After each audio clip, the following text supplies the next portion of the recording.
your host today. And today, I would like to talk to you about the movie Blade. So, if you've never seen the movie Blade, there's spoilers here. So please, turn off the stream, go do your dude, and then come back.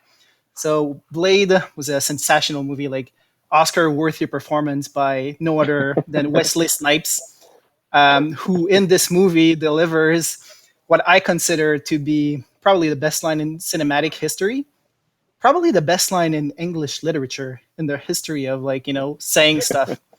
And the quote is as follows: right before he kills the last boss in the movie, it was some stupid movie. I don't really remember, but I remember this quote though. It's Deacon yeah, Frost. it exactly. Yeah. So the quote stuck with me because the quote, he goes like, "Some motherfucker is always trying to ice skate uphill," and this quote is the best thing. It's been the guiding force behind my life. And this quote is very applicable to this podcast here today, because in this context, I am the motherfucker. Because while I was struggling for years and years to try and build an act team, from scratch, and to try my ass to practice to win tournaments, it was 7 years before I even won my first tournament. Um, my guest today just straight up started playing, was good right off the bat, and he started winning. So what I'm trying to say is today my guest is Blade. And yeah, this podcast really has gone uphill. We have superstars on the podcast now. Of course, I'm kidding. My guest today is Stillwater Hot Dice Justin, known to all of you, the man who needs no introduction. How are you today, sir? I'm great, sir. It's great to see you. And might I add, just right out of the gate, my favorite film that I pull inspiration from is Blade 2. So I think you just were just one movie off. If you just started with Blade 2, perhaps you would have been Well, going straight to the top. I am a little bit older than you, right? So it's only fair. This is where the gap is. So thank you so much for being on today. I'm really, really excited to talk to you. Yeah. Episode 5, I think it's kind of like really cool that it played out the way it did, in the sense that I've had a chance to sit down and interview a bunch of members of the old guard, Double 007, Excalibur, Kyle, Right. Lollipop, all very storied players, all old players. To me, you're still the new guard, right? You're still the new blood, even though you've been playing for almost 15 years now. Um, but you represent basically how this community and how this scene has stayed alive over the past 15 years, through blood, sweat, and tears. There was a point where you single-handedly carried the laser tag scene, right? So I'm very, very excited to reminisce about some cool stuff, some cool tournaments, some cool experiences that you've had, and yeah, talk to you about your very unique experience with tag, and see tag through the prism of a stacker and a person who've won a fuck ton of tournaments. So Right. let's start here. So how did this even happen? How did you even find Laser Quest?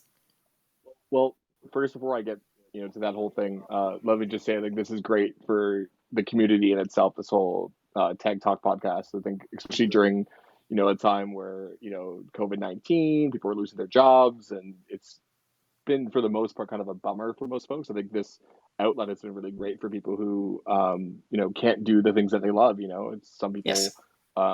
In terms of LQ, that's what people lean towards or look towards when they've had a long stressful week at work, or they just want to get away for the night and kind of hang out with the guys. And the fact that that's no longer there, and just things are different and not as great without that outlet. And I know tag's not everything, but certainly I very much enjoyed meeting up with the guys each week or every other week for a tournament, and just have something to look forward to from a social standpoint is kind of a bummer. So I think what you and Phoenix have done it's absolutely fantastic. It's great because I Thank you. know that when the link comes up, everyone's tuning in, they're messaging each other about who said what and all that sort of stuff. So I think the programming thus far has been absolutely fantastic, and the guests have been great. And yeah, I'm thrilled to be on. I feel a little bit out of place in comparison to the guys that have been on thus far, but I'm very thankful to be on to kind of talk about my experience and kind of what the current state of LQ is right now, because I think I can definitely speak to that. So, Yes. yeah, before we kick things off, thank you so much for doing this from on behalf of everyone in the community, myself. This is real great what you guys are up to. So thank you so much. So, No problem. It's a lot of fun. Honestly, yeah, it is literally a hobby, and it is literally something that I don't do for money. I don't do for anything other than just having fun and like talking to people. Right. Uh, to also to speak to a personal note, I was not a social person. I still don't consider myself a really social person, but I grew a right, social network through Tag. As stupid as it sounds, that was my way of sure, like yeah, reaching out. So this is kind of my way of like having a hobby that's also a creative, but also forcing me to go out and talk to people. So yeah, thank you yeah. for. I'll keep doing this as long as there people want to talk to me. Like honestly, this is all what it's all about. And sure, the views are gonna roll in. You're gonna start monetizing. I'm gonna see you with grills soon. It's gonna be, Absolutely, I'll be a millionaire it's only soon. up from here. It's great. So back to the Yeah, topic at hand. How sure, did you yeah. get into this? So I got into Laser Quest, I think, a little bit differently than most people. So I started off as a employee. I know that some people, they sort of, would stick around during the Ironmans, or would show up to like an overnighter, or perhaps like a members night. And from there, they would get hooked. But for me, that wasn't the case whatsoever. So I kind of had a different start than most folks. I grew up in the east end of Toronto. Not the best of area. You know Scarborough quite well. You've lived here, so Yes. you know that the area's not so great. There's Jeez. not a lot of things to do. Single parent household, didn't have a lot of money growing up. So just like, when you're stuck in that sort of environment, you really look for beacons of hope to really, attract yourself to, because you kind of want to stay out of trouble. You don't want to roll with the wrong crowd. So it's sort of nice when you're in Scarborough and you're, looking for things to do, looking for jobs that are just, out of the ordinary, a positive place, a place at the time that paid more so than a job at like Tim Hortons or McDonald's. I Oh know that yes. LQ, believe it or not, they actually paid quite well when I started. So yeah, I just kind of, well, that was sort of my guiding light of like, hey, like this is cool. You get to work with kids and watch people play laser tag all day. So that was sort of my main attraction to Laser Quest. It wasn't the fact that it was a game. It was the fact that it was like a pretty cool job to have, and definitely a source of income, for myself and my family. So I think that was sort of my driving force. It wasn't so nerdy right off the top, but when I was playing there, I didn't actually like there were no local members at that time. There was a couple like teenagers that knew how to flip their guns like every once in a while, but they weren't really anywhere close to Nat No caliber tournament players player. whatsoever. And at that time, yeah, and like no, and like all those Toronto East guys, like I'm sure like if I were to say Toronto East around 2004 2005, you probably know that there was no scene there whatsoever. So Right. I know that although Toronto East had NAC teams and they ran Winter Slam and all this sort of stuff like that, it was void of all that stuff. So when I started playing, it's not like I was seeing Meteor or like Conan coming in on Oh a my god. Friday night and playing games, right? So it was strictly just me there. And I think my first experience, I think there was a Winter Slam that I think Hetfield ran. I think it was in 2005. I'm not 100% sure. But I think that's my first experience of competitive play. Of course, I worked the event. I didn't play the event. I was snickering away while you guys were all playing there. I couldn't tell you who won or what the outcome was. I know that there was a lot of players. I think there was probably a Montreal team there. I think. I think so. Or two. I know that there Yeah. was like maybe some odd. Like I think there was like an Ottawa team that was there. There was a bunch of Brandon and like Richmond Hill guys. And so that was sort of my first experience, and I didn't view it through you know outside of like, hey, it's a shift I have to work. You know what I mean? Yeah. So even though I had this firsthand experience, I wasn't excited by it. I was sort of rolling my eyes, scrambling to get out of there as quick as I can because it smelled, all that sort of stuff. You know what Yeah. I mean? But that was sort of my first like introduction to Laser Quest, was not through any sort of competitive means whatsoever. Um, in terms of actually meeting people that did stuff and you were interacting with them and playing, we had a couple of guys from Oshawa come down, and not any of their like iconic players. I think probably the biggest player that came down was a player named Death. Okay. Yep. I don't know if you know that code name. And believe it or not, Chip Gurr Yes. was there at that time. So so he was considered kind of like the newer Oshawa generation, kind of, but then everyone sort of quit soon after that, and so he would play in the Oshawa site.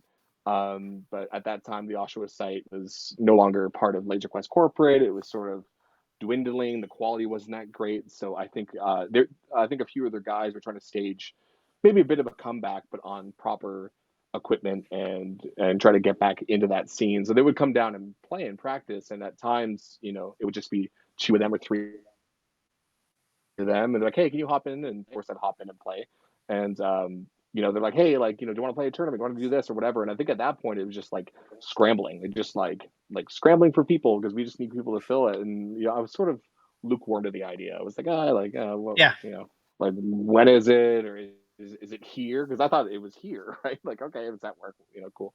But then soon after that, I'm not sure if these events are connected, but soon after that, the Richmond Hill guys came down to play, and I don't know if that's because maybe the rumblings are on Oshawa. Oh, there's some players in Toronto East that are playing, which could have been just a expanded upon lie. It was just me there, but perhaps they wanted to come down at that time. Maybe they were curious, like, hey, are there players down here? Like, what's up? And I remember Snake, Echo, and Stupid rolled in. So they just rolled in, and they're like, hey, and they're like, do you play? And I think at the time, I'm like, yeah, I guess I play. Like, hey, let's play some games. They were playing some games, and at that point, those were the first guys who I actually met and were kind of showing me some stuff and talking to me about like what knack is and all that sort of stuff. Um, I think it was maybe an attempt to maybe recruit me potentially, Yep. because I think they were still trying to fill things in on the Richmond Hill team at that time. Um, I guess I should pause and say, just for folks who just don't know, is that at the time we did have, I think, four sites in the GTA. So we did have Toronto East, Richmond Hill, Brampton, and Mississauga, and we're all within half hour. So the whole deal is that you can drive. If I wanted to drive right now to Brampton and get there in half hour, or it's closed now, but Yeah. Sadly. Mississauga, Richmond Hill. So we're all quite close together. So it was kind of a frequent thing of like when you hear people are playing, it was a really easy thing to jump to one setter and this, that, the other. And obviously a bit of variety because the packs play a little bit differently here, or the Yes. towers play differently there. So for us, it was pretty easy to bounce around in that respect. But at that point, they're like, "Hey, you should come to like a Brampton practice," because like at the time, I think this was before NAC, so they were practicing and doing a bunch of stuff. And I know that the Brampton team actually would come and practice at my store, like when I was not there. They would come in because I think that was the year they were trying to stage a bit of a comeback, and they're kind of new title. And so they were all practicing there. I don't think I was there for one of the practices, but I know they definitely would come by, and I heard that they were amazing and super fast and quick. Yes. And so I think a lot of it was just out of curiosity of like, okay, cool. Like, these guys are like, hey, like we'll give you a ride and we'll go to Brampton and play and scrimmage. So I think a lot of it was a bit of curiosity, but at the same time, like, okay, cool, playing a site I've never played for. So still that employee mentality was still there.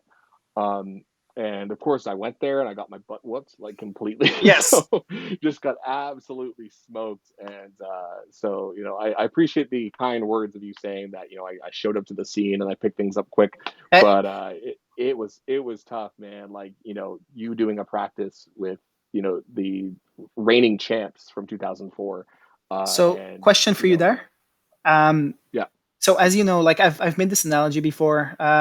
The challenge for me in getting new blood is you're basically starting. You're in the Pee Wee League, you're in the amateur league, and you're basically starting, and you're playing NHL caliber right, players, right? So how right. did you not get deterred by that? How did you keep pushing, and what was the bug that got you It's a good question. playing?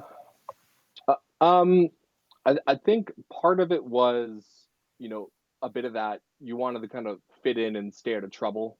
So I think part of it was like, okay, cool, here's a group of guys that obviously, aren't bad news bears. They're not going to be, going out late and, Yeah. um, robbing banks. You know what I mean? It was sort of like that mentality still rang true, being a, teenager growing up in the East End of Toronto.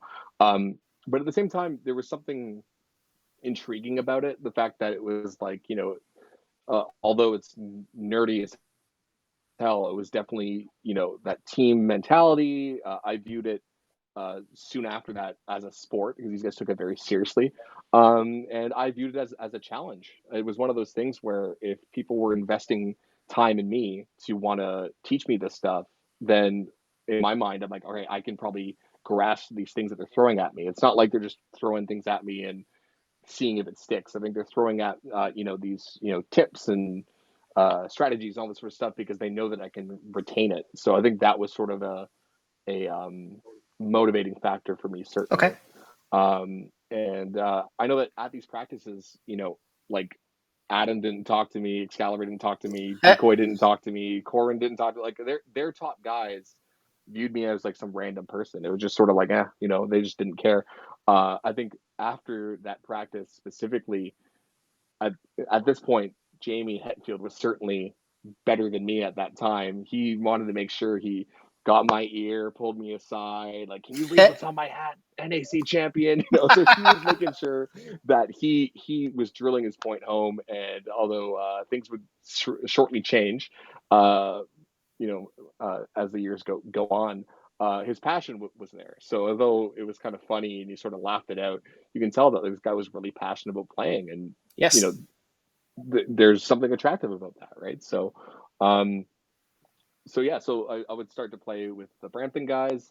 Of course, not all the practices were open. I think Adam allured to the fact that like the Brampton team used the talent in the GTA just to beat down on them as like a confidence boost for them. So for them, it was more like they didn't really have a vested interest to see, at the time, me get better, the Richmond Hill guys get better. It was more or less just like, hey, let's get these guys together. We're going to implement what we do, and let's make sure it works. So we're going to beat these guys down, and we're going to make sure that like Adam is scoring. We're going to make sure our low ends, players have points, and that's that. Um, so that went on for like a couple practices here and there, and then at that time, 2006 rolls around, and at that point, I was slated to initially play for Richmond Hill Okay. because the Brampton team in 2006 was pretty much locked at that point. I know that there was some discrepancies because 2005 left kind of a bad taste Yes. in the Brampton team's mouths, as Adam and I'm sure the rest of the guys have spoken to. But they certainly, were just like, all right, perhaps a couple guys won't come back, or really kind of took the wind out of their sails. But at the time, me and the Richmond Hill guys were, like, hey, there's no way we're playing for Branson. Like, we're going to do our own thing. Like, we're good to go. I'll play for the Richmond Hill team and all this. And that's when controversy started. So I know my name gets in the news quite a lot in terms of Does it now? controversy and stuff like that. Yes, but that was the first like instance where I was, joining like LQ Arena, talking to people, getting kind of like a feel for the scene, see like Yep. what's up. And at that point, you also kind of got a taste of the, although there was a lot of like positive stuff, a lot of respect being shared. At the same time, to balance it out, you had a lot of like negativity and a lot of people, kind of like going down my throat saying, "Hey, you're an employee at Toronto East, you can't play for Brampton or whatever," and all this sort of Right. stuff. And at that point, I'm like, these are just dudes on the internet. I don't really care what these guys Yeah. think. If I can talk to my GM and my managers and all this sort of stuff, and they're cool with it, then that's really all the approval that I needed at the time. Um, I like looking back on that period. Certainly, it was unfair. Like I think if I was allowed to do it, certainly I think there was a couple people.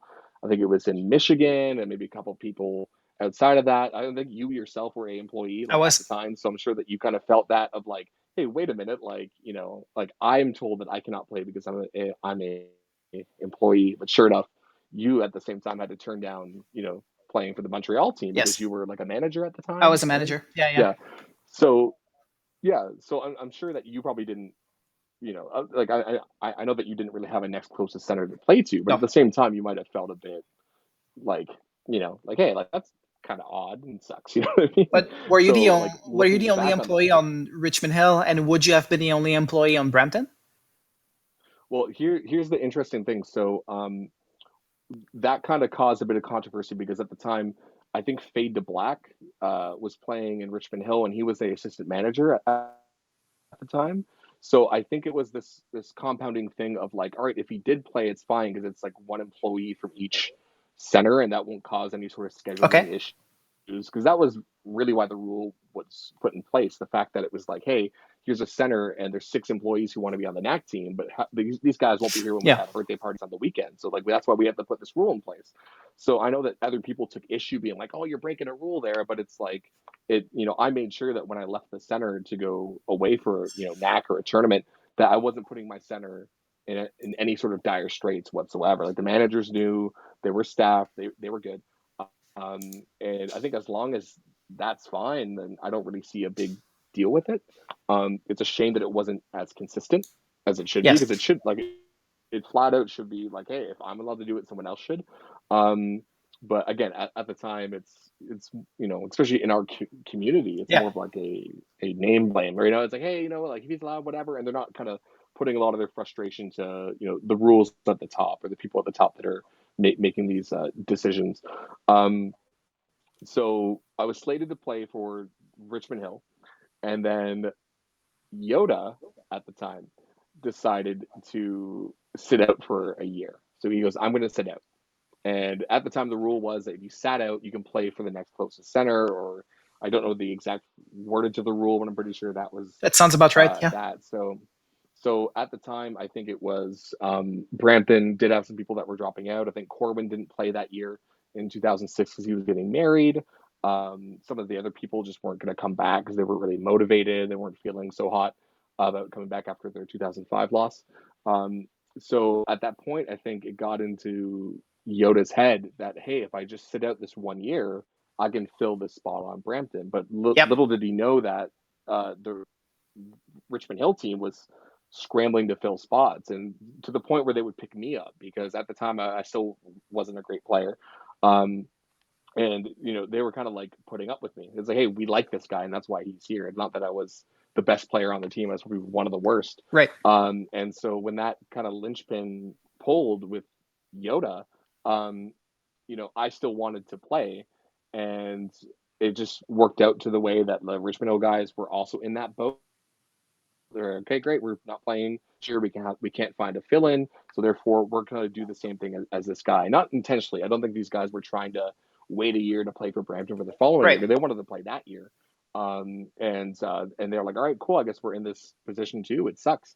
And then how it shook out from there is that Brampton did need folks, so that's why I tried out for the Brampton team, and I made that team. I think in tryouts I was maybe like sixth or seventh or so. And I think a lot of that too was just the fact that I did have points to tag in there, so I was, obviously staying away from the big dogs Yeah. there, making sure I was staying away from You were Decoy playing and smart. Adam. Yeah. Yeah.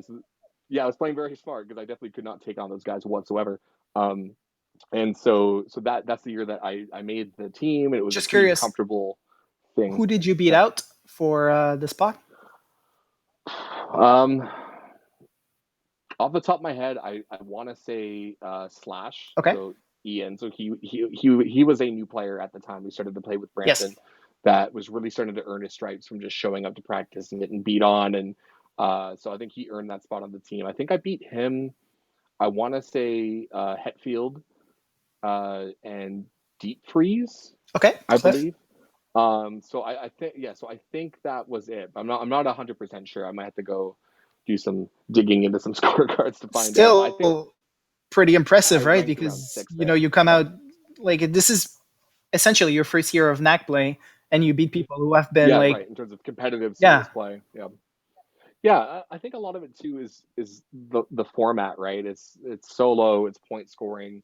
I never really liked the tryout format of NAC. Like it was kind of cool that you had to, I think the only plus side that I kind of enjoyed was that you would kind of establish what your dominance is on that team. So if you won the tryout, you were sort of considered like the big dog at the yes, center, and that's kind of a cool thing. So I definitely appreciate that, but it also doesn't, based on where you stand in tryouts, it doesn't really show how well you actually would do on a NAC team itself. yeah, So say for instance, if perhaps I was like the ninth guy, and I beat out say a player like Deep Freeze or Hetfield, or I think the team would still want those guys on the team Yes. as opposed to me, because they're better teammates, they're communicators, they're experienced. They would play that role of the bad packs, which they did quite well at the time, quite well, and certainly better than me. I would just walk in there and be like, "Oh, it doesn't work," or "What's going on?" I'd probably Yeah. make a big complaint about a big stink. Um, but yeah, that's sort of what we're stuck with, and what LQ wanted at the time, what we all took part in. So I guess we were along for the ride for their tryout process. Um, so yeah, we certainly the 2016 was probably one of the weakest Hampton teams that were ever formed in recent years, Right. or in terms of teams of the GTA. It was just a very odd team. Um, at that time too, what folks don't get is that around 2005, 2006, that's when Excalibur was becoming probably the better player in the GTA. And you can probably speak to this more than I can, because you obviously were around a lot longer than me. But it was always like Decoy, it was always Corwin, it was always Yes. these guys were the top dogs here. And you had like other players, I think they're like Spotlight, and a lot of other guys in the GTA that were considered like quite good. um but around that time, I think it was at like Adam's time to really take the reins and be like the guy in the GTA. It was clear Um, cut. Yeah. as Yeah, and you know, it definitely caused a little bit of friction in the sense that some of the older guys on Brampton just not they weren't upset about it, but it was sort of like, hey, like, all right, it's Adam's time now, and it's no longer my time, and that caused Yep. a bit of a rift, and um, I think we actually did have two separate teams, or not two. We had kind of two different teams from the region to NAC. I think for like regionals, we had Agent. Blair didn't play with us at that time, and then we picked Blair back up as well for the NAC, and Agent didn't come. It was just like things were kind of sliding in and out, not on purpose, but just that's just sort of how things shook Okay. out.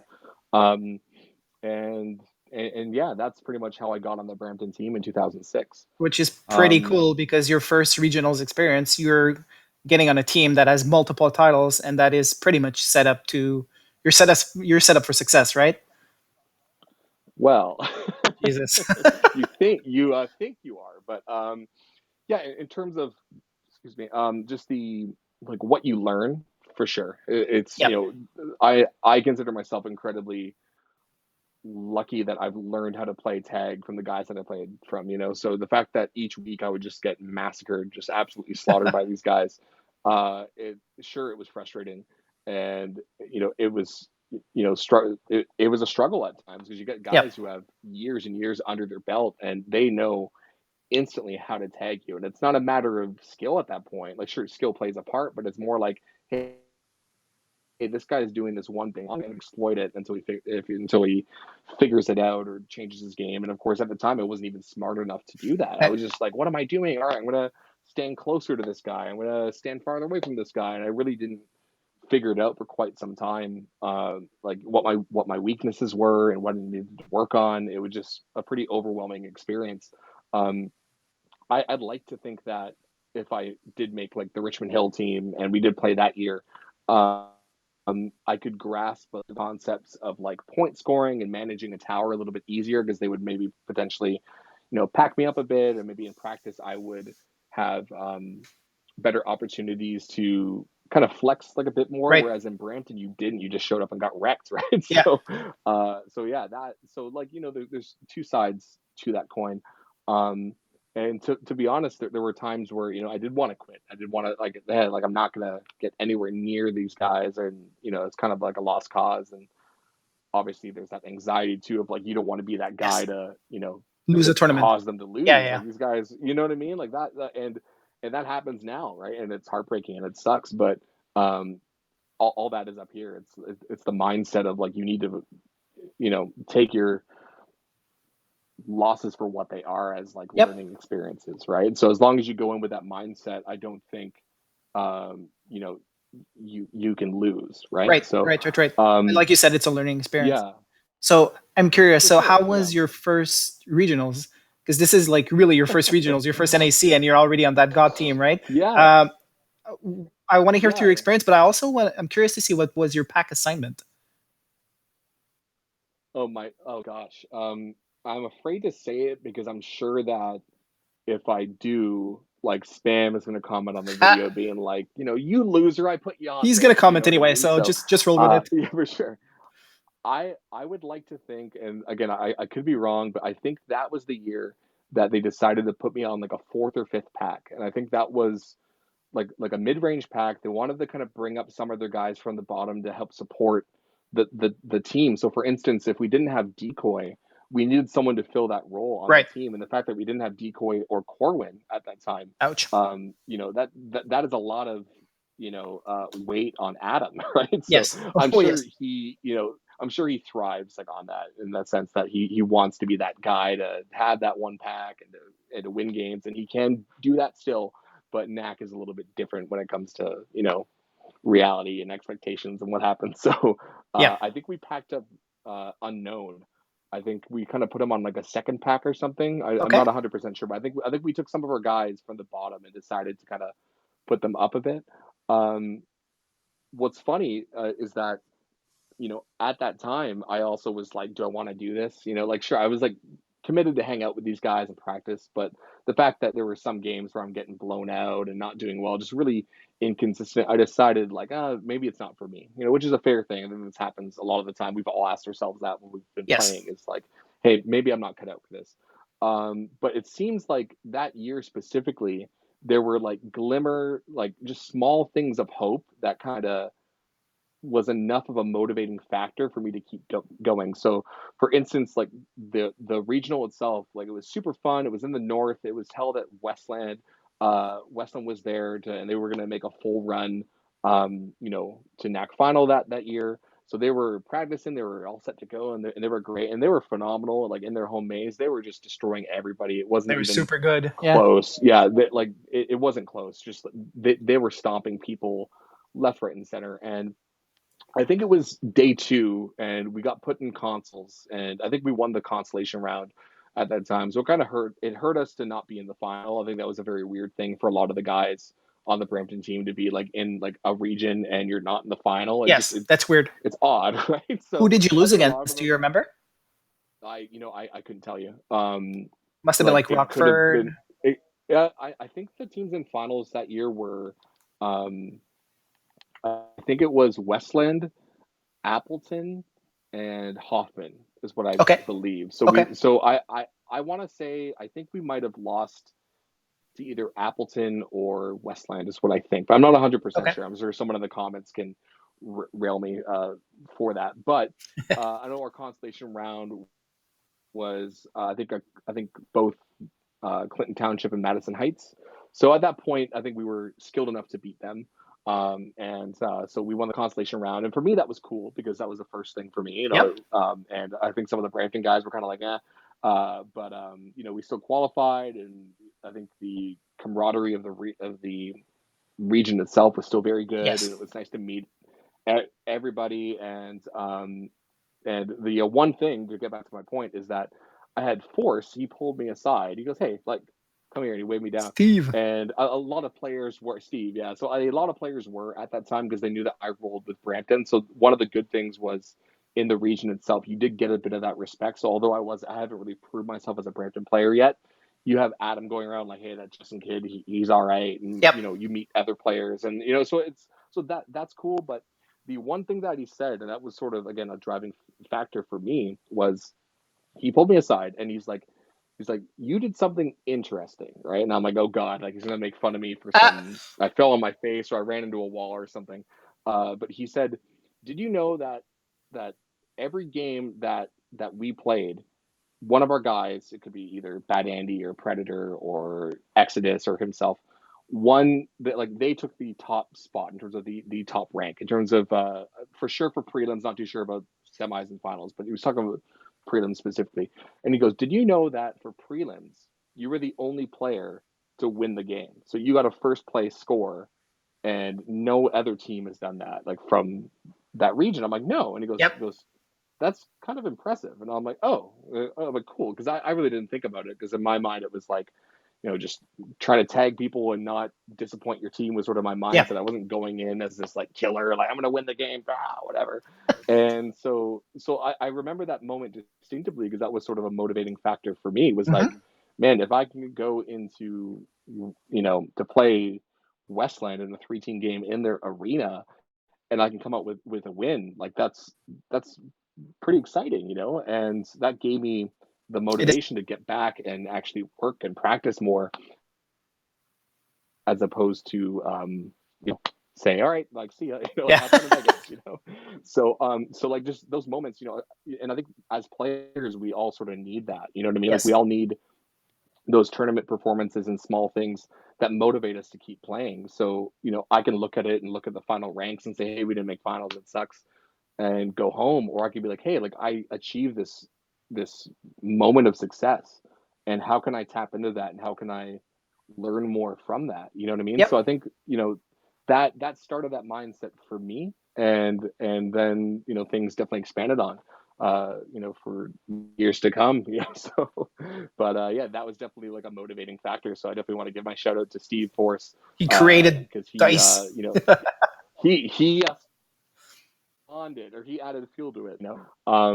But yeah, just those moments are, you know, I guess for me it's valuable. Yep. So it Absolutely. means that even when I play now, like to this day, it's like, hey, give your respect and props to people, and figure out like what they need to do to take the next step forward, because it only grows our game and makes the scene better, and it makes them better, and it makes them enjoy the experience more. So the fact that I got to experience that way back when in 2006, I think that's fantastic and really set me up for Do you success. remember So what individually, what rank you got in the region? Was it something noteworthy? oh no. Okay.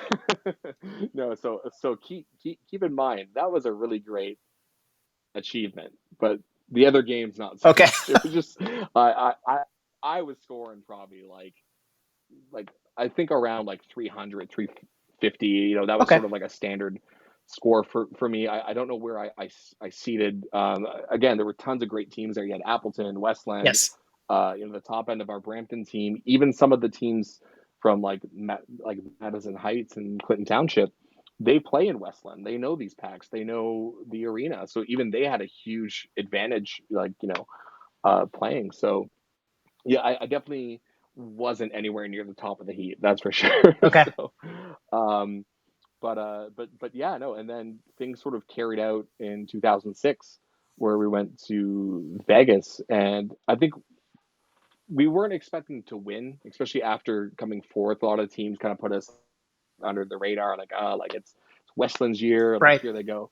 Um, but I certainly um, did find some success, but not so much out of, sure, there's been a hard work and practice there, but at the same time, um, I lucked out because that was the year of the retrofit. So that's kind of Okay. when shoulders became super hot. And um, I know in Toronto East specifically, the packs weren't very good whatsoever. So even when I Yeah, was they're playing there, shoulders were garbage. one of the main things that you could tag, right? Um, and I felt like most of my success at NAC, in Vegas that year was the fact that shoulders were insanely hot, and a lot of players certainly weren't expecting Oh that. no, they were not used to Um, it. and yeah, so especially you got teams that would show up there and they would be going up to the tower and they're trying to do, they're trying to spread out a bit and kind of work their positions and whatever.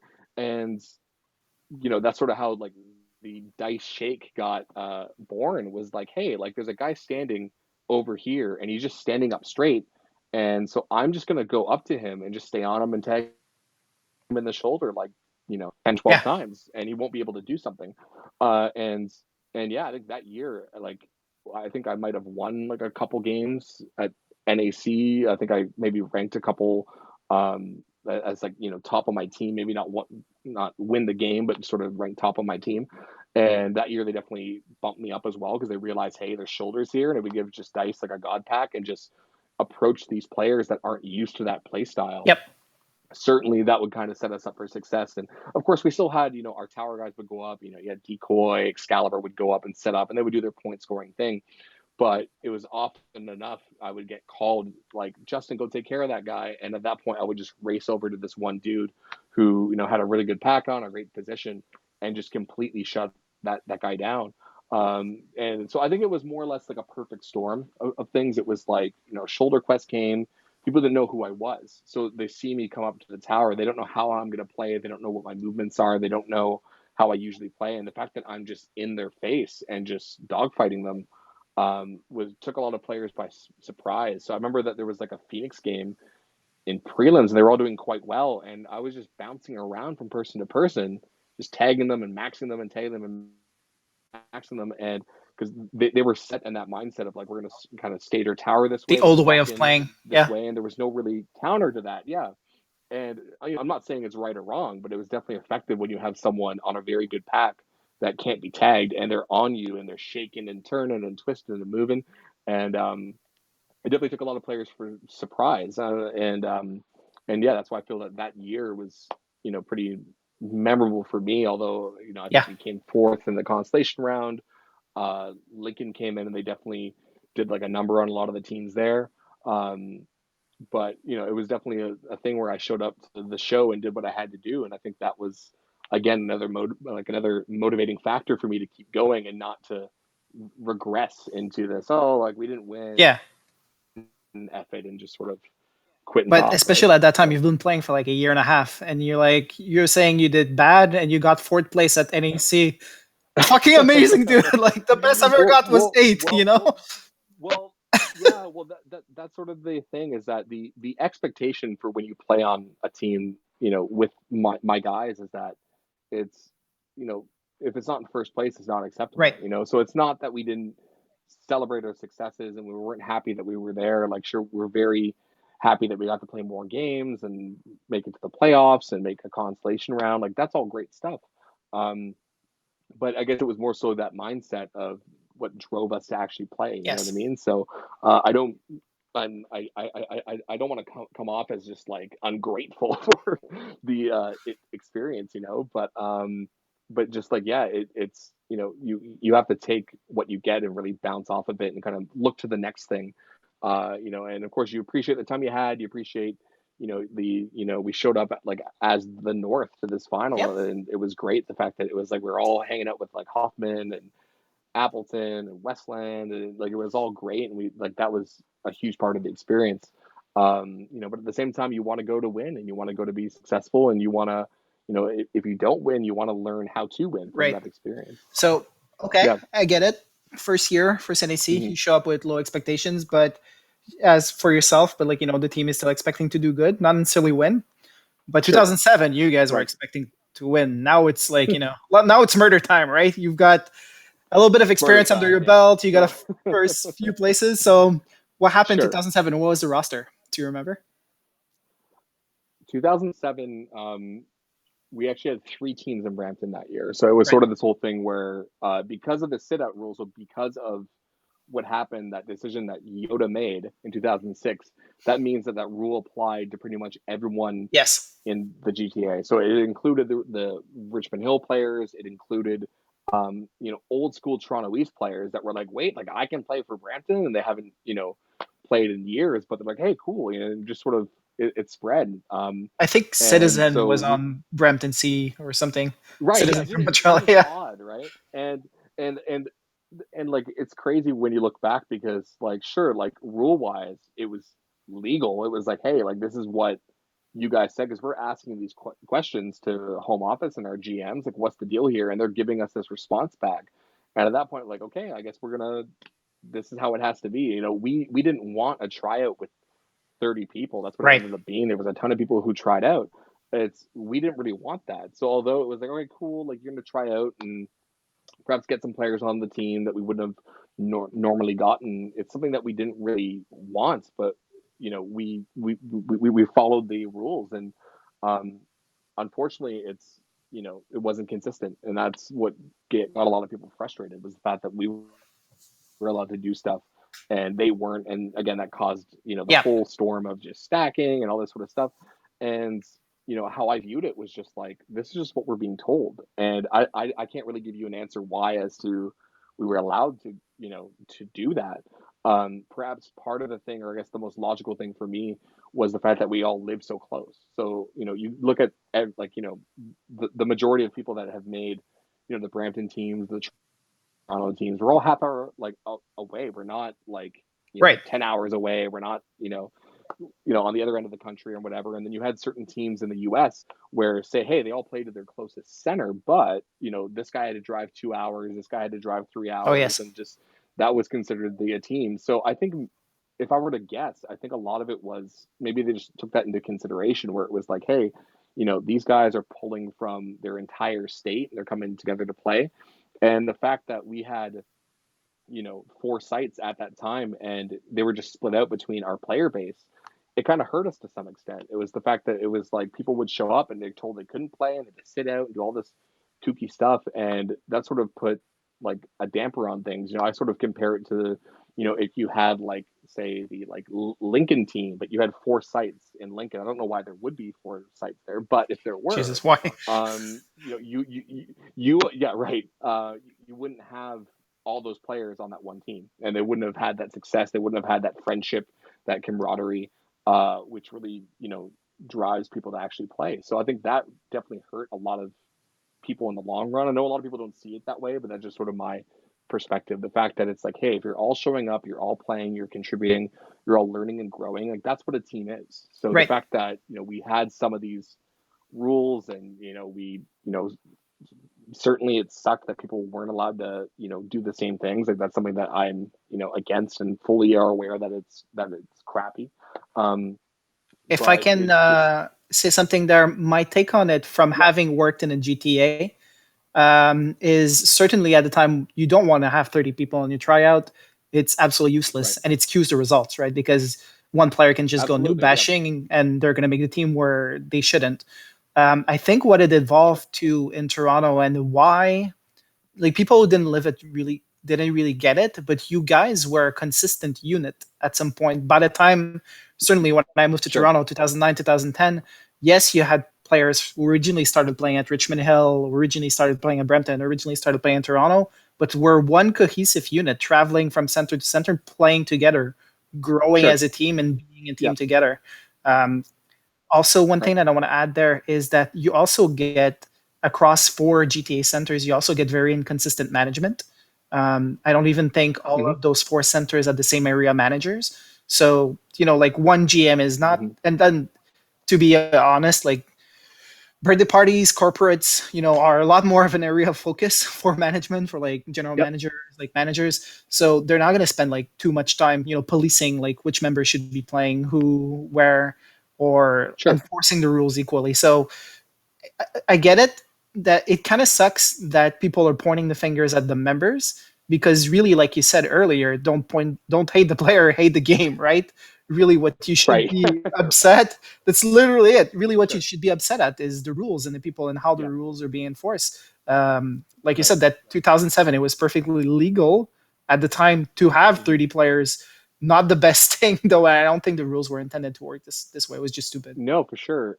And at that time too, like I was still an employee. So for me, it's Right. like I don't really want to cause drama and cause like, a storm of just like me calling my area manager and my GM and being difficult, because at that time they're gonna say no. They're like, hey, you're just, you're bothering us, or this is happening, like, that you're becoming more of a headache, right? Yep. So Exactly. as an employee who is depending on their job, and I think at that time I was going to post secondary. I needed the income. It was just like, it was serious for me to have the job that I was good at more Yep. so than playing. And I know a lot of people think like, wow, like you're a really passionate guy about tag. I can't see that, but I think you knew No, absolutely. as well as I, just the fact that, I was there, I was working, and like I'm talking about, full time school and then still clocking 30 hours like a week, if not 40. Just like you had to do what you had to do. Yep. So my intention was to, at least me personally, was to not cause a circus of this and to make it a big deal, Shitstorm. because I just want to Yeah. show up and play and get back to doing my thing. Um, but yeah, back in 2007, you had everyone showed up and they tried out, and you had a lot of issues. You couldn't really get the best knack team in that tryout, because you had such a variety of players that were just, some were brand new, some were speculated to have just showed up to help get other players on the actual team itself. So Right. they would just show up and just be, they would stand in the corner and someone would tag them and get 500 points and 600 points and whatever, as opposed to, in my mindset, it was like, hey, I'm going to play and I'm going to earn my spot by playing against, Adam and Corwin and Blair and all these guys. And I would rather show them that I'm capable to make this team, as opposed to like, Yep. hey, I was in the back corner tagging these three guys and I come up with 800 points and yeah, I'm on the NAC team, Yeah. So that was sort of a frustrating thing for us at that time. And in the end, it bit us in the butt. And I'll touch base on that once we get to the final. But we definitely got a team that was certainly skilled. It was But, scary. On you paper, it definitely was missed out. terrifying. Yeah, it was probably the best, team that has been produced there in some time in terms Yes. of actual raw skill. You had guys like Snake who made the team, who was like a perfect low pack player, who was just very hard to tag, and he was really blossoming at that point as a player. You had like the vets there still. We did have the consistency of having Corwin back for the full year, Decoy back for the full year.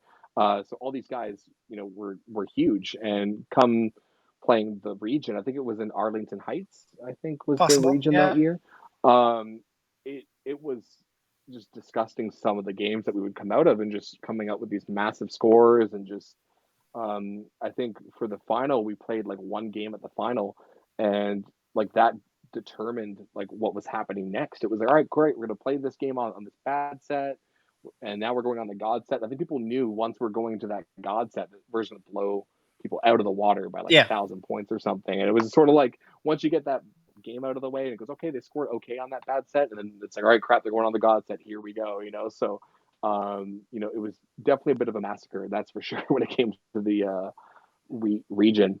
And you Um, personally, individually, how did you do?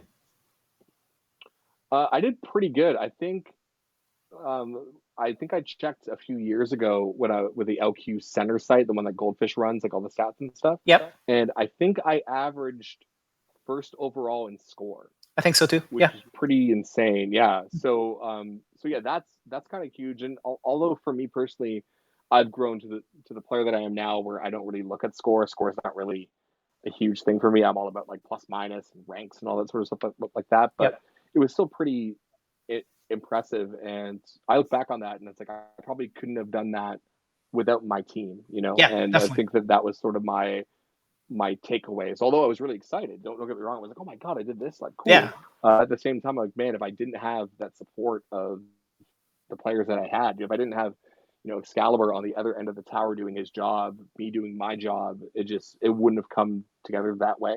Um, and yeah, so yeah, it was definitely exciting, and definitely we went into NAC that year um, pretty excited. Unfortunately, and again, this brings me back to the point of how the team was made. Hetfield didn't make the team that year, and Right. certainly when it comes to skill, he shouldn't have made that team based on who was there. Hmm.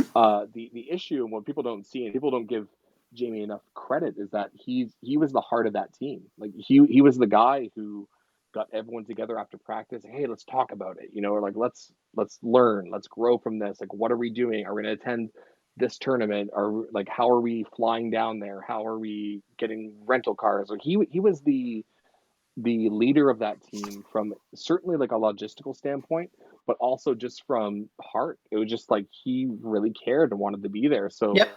obviously when he didn't make the team at that time, it definitely sucked. It certainly was not great for him, and a lot of the guys on the team felt bad, because they're Yeah. like, hey man, this is a guy who's been Brampton for years and he's not on the team. And it definitely caused friction, certainly between myself and him.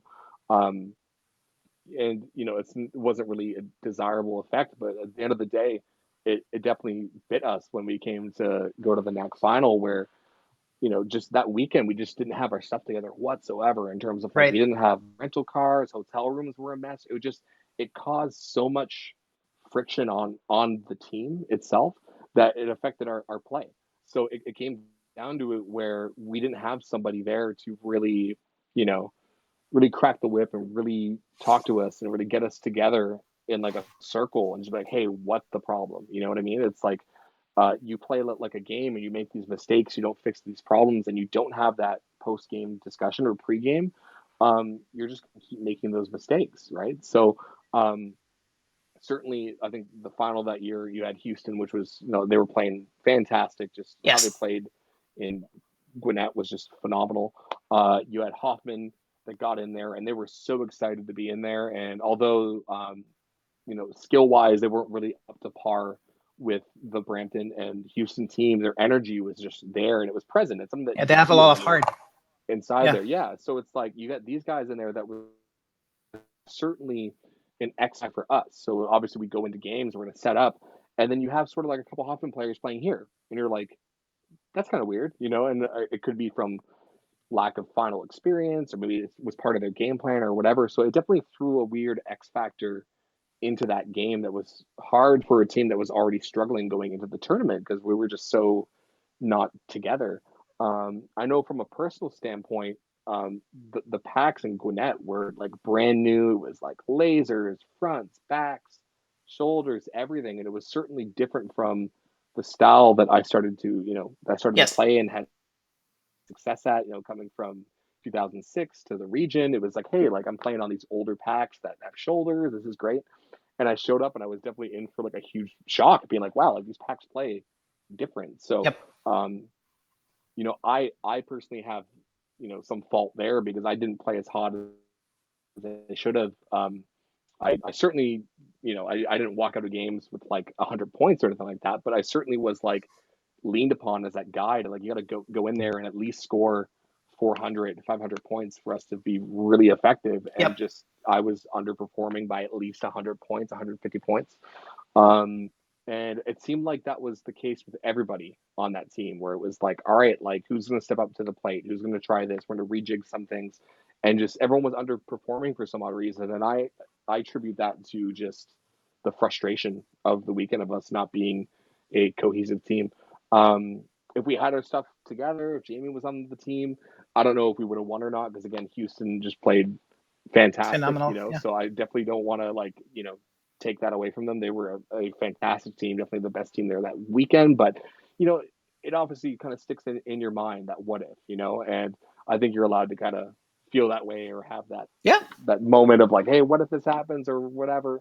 I think just for losing in jet, and I'm totally fine to lose if I'm outplayed, if the team is better. Just it's one of those things where you're like, all right, great, this happened, and all right, cool, or like that. This is the outcome that I would expect. Like that's fine.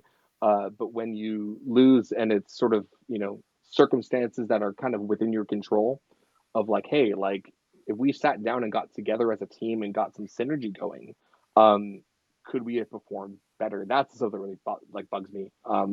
Is when it's that X factor when you're talking about that high caliber play, good players, finals, it's intense, and that just like psychologically and in your heart, it's not Yeah. there. Like that's It frustrating. almost feels like Yeah. Hetfield should have been your coach that year, or team manager, or Yeah. Well, the odd thing, and again, I don't know why we did this, but we also decided that year to close our practices from our B team. that is kind of So weird. Yeah. Hetfield made the B team, and with some of like the Richmond Hill guys and some of like the Brampton guys, and we decided we didn't want to play. And again, that was a collective team choice, and we just said, hey, nope. And again, that caused a massive rift Yes. for our teams. And yeah, I think looking back on that, it wasn't a great choice. It was No. just something that we wanted to do, but I think that certainly would have helped if we had more of a positive experience with our B team and even C team to some extent, because our C team showed up to the region too. They didn't make the finals. Certainly, the Brampton B team wasn't going to go to the NAC finals that weekend. But you can look back and try to change stuff, but there's so much you can do at the end of the Yeah. day. Just Exactly. things fall out, and it sucks. But you have to live with your decisions and choices. So we're almost at the 1 hour mark, and we've covered the first 2 years of your career. Sorry, So sorry. we're in for the long ride. That's fine. That's fine. I'm sorry. I'm sorry. What I You do have to want to start move. cutting me off, man. You gotta start cutting me off. So. Yeah. No, this is good. Like personally, I couldn't give two shits if this runs like 4 or 6 hours. Like I said, like I'm a big fan of Joe Rogan, and his interview lasts like super super long Sure. sometimes. And as long as Right. there's content, I really don't mind. It Sure. will take our viewers will just have to listen to it like 20 minutes at a time. You know what I mean? Fair enough. One thing I do want to get to though is because like this is super interesting, but what's to come is even spicier because in 2008, big things Oh my happen, goodness. right? So in 2008, you go back to your roots, Big you things go back to happen. Toronto East, and you Yes. take certain players that have been playing for Brampton for years and years. So how did this unfold? How does I, TSA happen in 2008? I love how you just throw that out there, like I take Oh, them, like it's as if totally I your have a fault. giant butterfly Yep, net, and I'm like, you're coming with it's me. exactly what happened. So, so certainly after 2007, some because of that weekend and what happened after that, the team certainly fragmented. So again, these problems weren't just like a knack team problem; it became very personal. And at that point, the team sort of imploded. And I won't speak specifically as to why. It was definitely some serious personal stuff that had nothing to do with tag, Yep. but definitely got ugly. And again, it was just a situation of circumstance that at that point, home office got enough complaints from people about us all playing at one center. And they said, hey, you guys have to go back. Like, we're going to implode this team up and go back, which I don't think was the right move, No. in terms of policy and consistency. Because if we were to come back, we would have had three teams, and we would have continued like a farm system of us all playing together and playing and growing and expanding. Um, but they decided to implode that, and that turned off a lot of people. So we went from three teams to two teams in the GTA. So we had the team in Toronto and the team in Brampton. And that sucks when you lose a full team. So although we weren't, super close with some of the guys on the C team, it sucks to not see those guys continue to Yep. grow and learn and play. So I know we did have like oddballs on there that were like, you had like Meteor tried out, you had Citizen Mo Yeah. from like Montreal tried. So you had these guys that you're like, all right, but then you had some like younger and newer players as well that played that just didn't play it like after that. So I think in terms of that, that's a shame. That sucks. But but yeah. So what also occurred that year is that Adam moved closer into the city. So he lived in I think in Mississauga beforehand or Brampton. He lived like kind of in the West End, and he recently moved at that time into the city of Toronto.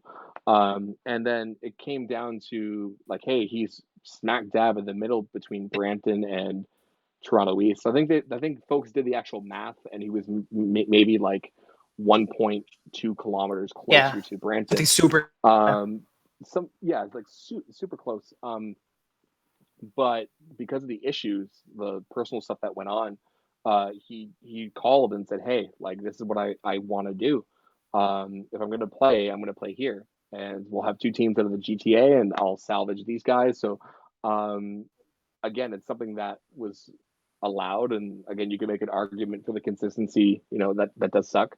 But I think in the end, it was the right move to make. The fact that that year you would have only had one team from the GTA going from three to one, especially since there was also a chance that Brampton might not have had a team whatsoever, Right. because of all that fragmented issues and this, that, the other.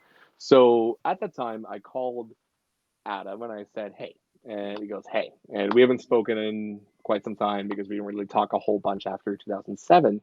And I said, I'm like, "Hey, there's going to be a group of players that are going to be playing at Toronto East that want to be there, they want to learn, they want to grow." And I think the fact that you moved, and at the time I didn't know what the distances were. I just heard that he moved, into the city, and I could actually see him if I took like a subway to go see him. So I'm like, oh, he's a Toronto player. He lives in Toronto. And at that point, I'm like, hey, like like the spot's here. And at that point, that when it was revealed all the personal issues and how playing in Brampton would have been a very negative experience, potentially, violent and physical experience if that was the case. Yeah. If we were to go Yeah. Yeah. back, there would be fighting and all that sort of stuff. So it's something that obviously LQ didn't want at that same time. And I think there was a bit of bit of a chip on his shoulder too, which I know the chip is Oh, always definitely. there when it comes to Excalibur, but I think it was this thing Ah, where I think he wanted to go someplace different and do what he does best, which is take the top packs and just wreck people. And I think part of it, again, I can't speak for him, but I think part of it was he really wanted to prove to people that he can do it, regardless of who's second, third, fourth, fifth, sixth, seventh, eighth on that team. So I think that was a really appealing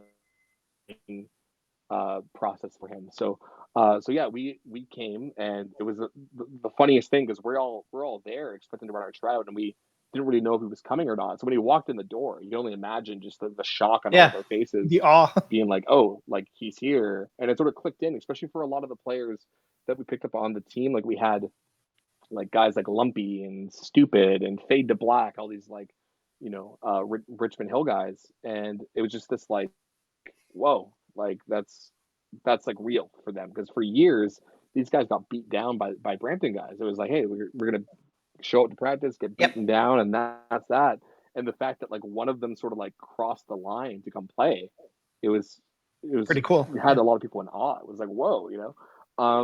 So yeah, we had the tryout, and we had our team, and it was definitely an odd team. You had sort of like guys like Dark Master and Scorpion, and guys who haven't really been Grampian. playing whatsoever. And yeah, right. So you had all these guys that were like, what? And then on the top end, you had people like myself and Snake and Excalibur that were going into the mindset of like, all right, we like us three got to pack ourselves up and just carry. Like we had to make Yep. sure that when we go into games, we're a wrecking ball to score as much as we can because we know that the talent on the back end of our team was just not there. Um, Especially since our practices definitely shifted a bit more because we had to teach a lot of these guys how to play, and a lot of it was just us beating them down. It was going to be like, all right, we're going to have us three against you three, and we are going to hammer you guys just really hard. And um, I think a lot of it was like, all right, great, if you could take a hammering from us come time of like a region or an NAC, at least you can kind of hold your ground. And that's sort of our mindset and game plan was like, if we can just teach them enough to hold their ground better than the bottom end guys, like we're going to score consistently at the top. It's like we might have like a bit of a fighting chance. Um, at the same time, we had the expectation of like, there's no way that we're going to win that year just based on who we had on our team. But I think a lot of it was that we wanted to just see what happens, just go and see what happens and see if this strategy works and go from there.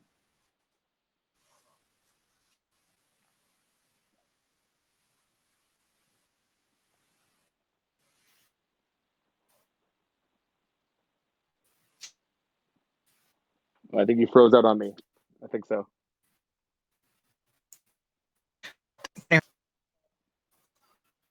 Yeah. Give me etiquette now.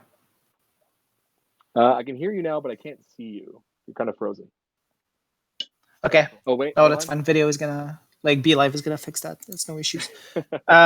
So what I want, Oh yeah, there great, you go. yeah, My internet's back. perfect, yeah, So what I want to get back into so you have this brand new team that's fairly top heavy, sure, and then you go to yeah. regionals. Where was regionals that year? Regionals was in Charlotte, and Okay. we were moved to the east that year.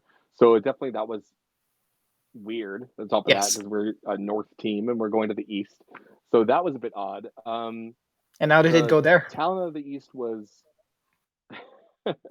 surprising. We showed up there, and I think the teams that we had to really worry about was the other competing Brampton team at that time. Um, Virginia Beach certainly was a huge threat. I think they were the guys that we had to beat if we wanted to stick in there. I believe there was a Madison Heights team, a Akron team was there. I think um, maybe like a local Charlotte team that was practicing and playing. So it was definitely a good test for us, but we didn't have any expectation of Right. winning the region. We just knew it wasn't going to happen. We're going to go down there and see what happens, and that's it. So, um, to our surprise, prelims went pretty well because just myself, Snake, and Excalibur just took the top three packs, and we were consistently scoring over like close to, if not over 1,500 points a game just combined with us three. So we would Yep. go in there and like I'd come third in the game with 503, and then you had Stu with like 590 and Excalibur with like 650, 680 or something. And our bottom end of the team would really just be like, 300, 300, 250, Which is 290. decent. Um, That's what you want, which right? yeah, which is certainly not bad, but I guess in comparison to the other people in that game, it was Yeah. sort of just kind of like a like everyone sort of floated around that score threshold. Um, and so yeah, we actually did quite well or better than expected. And again, a situation of circumstance. I think after day one, we all sort of were like, all right, BB is going to win. They're playing great. Like, cool. Like, we'll just see what happens the following day. And Ryan can attest to this, is that night they partied very, very hard. And I Ah, think harder than they should have. And the VB guys know. I know that and hey, they always party hard and they always drink and stuff, and that's cool. But the following day, I know just from looking at them in the lobby, and the next day, and of course, a bunch of crazy stuff happened. This was the year of the infamous dryer story, where someone did something in a certain dryer. Yep. That's when that happened, and just you can just look at these guys and just see that just like no sleep, hungover, just not doing great, and shockingly, that well, not so much shockingly to us, is that transpired into the day. So just I'm in a game in the finals against these guys, and you can tell that they're just not there. They're Yeah. not up to snuff, and I think that was enough for us to win. And Just having the we were mental shocked, edge. we were excited. Yeah, and it was the mental edge, having sleep, just us, seeing them in the morning being absolutely destroyed was just sort of like, I think we got this. Like, I think this is something that we can actually do. And we beat them. I think it was close. I don't know the exact score, but it wasn't a blowout. We didn't beat them by Right. like 500 or 1,000 points or something like that. Like they certainly, were still quite good and scary. But it was definitely a shock to not only us, but people in the region, people in other like regions on top of that. You go on Yeah. LQA on the next day, and Couldn't everyone's like, believe it. Toronto East won the region, and everyone's like, what? So, so like that's kind of funny, and that definitely motivated us to keep training and playing with these young guys, because like, hey, like let's see what happens. Like we definitely had no expectation of going into NAC and doing that whatsoever. It was just like, all right, great, let's see what happens, and we'll just go with that strategy and go with that plan. And we carried that through to NAC in Chicago that year. So NAC in Chicago that year, it's funny because at that point, you've gotten fourth on Brampton, second on Brampton. Are you kind of expecting to have the same results on Toronto East right before going into NAC? Yeah, so we went in, and we definitely knew that when we're at like the big stage, we knew that the rankings would help us, certainly, because I think it was a whole thing where, and correct me if I'm wrong, but it was like if you were the first seed in your region, you wouldn't have to play the other Yes. first seeds or something. There was something weird with that. Like I'm not 100% sure, but something along like the lines of like perhaps you only have to play them once or something. I don't think you even Because played them. although Yeah. but the odd thing is though is that we played Lincoln in prelims that year, so I'm kind of like, if they were the first in the Central region, Were maybe they? 2000. I'm not sure. Okay. They I would have they said won it Houston. in, really, okay, but we also played the. Do we play? No, actually, you're 100% right. I think it was them, because it was. Um, I think it was Houston, because they also got first seed that year, so that also would Yep. make sense. And I don't recall them playing. Again, someone in the comments rail us on the truth for Yeah. sure, but Some stat nerd. um, but yeah, but yeah. So we also knew that we're playing the other regions, and we wouldn't be playing the bottom end of the East. So we knew that we kind of had a hard road. Yes. At that same time. Um, what happened was, we did the same strategy, and again, it didn't really work against the really good teams. So you had like Right. NRH, Houston. It was one. It just you go into certain games, and you know that can only get you so far, and it was fine. We just knew like, all right, we're gonna accept this, and like, hey, we're gonna keep going, keep playing hard. And I think our general strategy still was kind of, again, pack up myself, Snake, and Yep. Excalibur. We're gonna go up to the tower, bash it out, and then our bottom end players are just gonna scatter on the floor. And we're like, hey, as long as they're, battling whatever targets they have and they're hard to hit, then that's kind of our best chance for us to succeed there.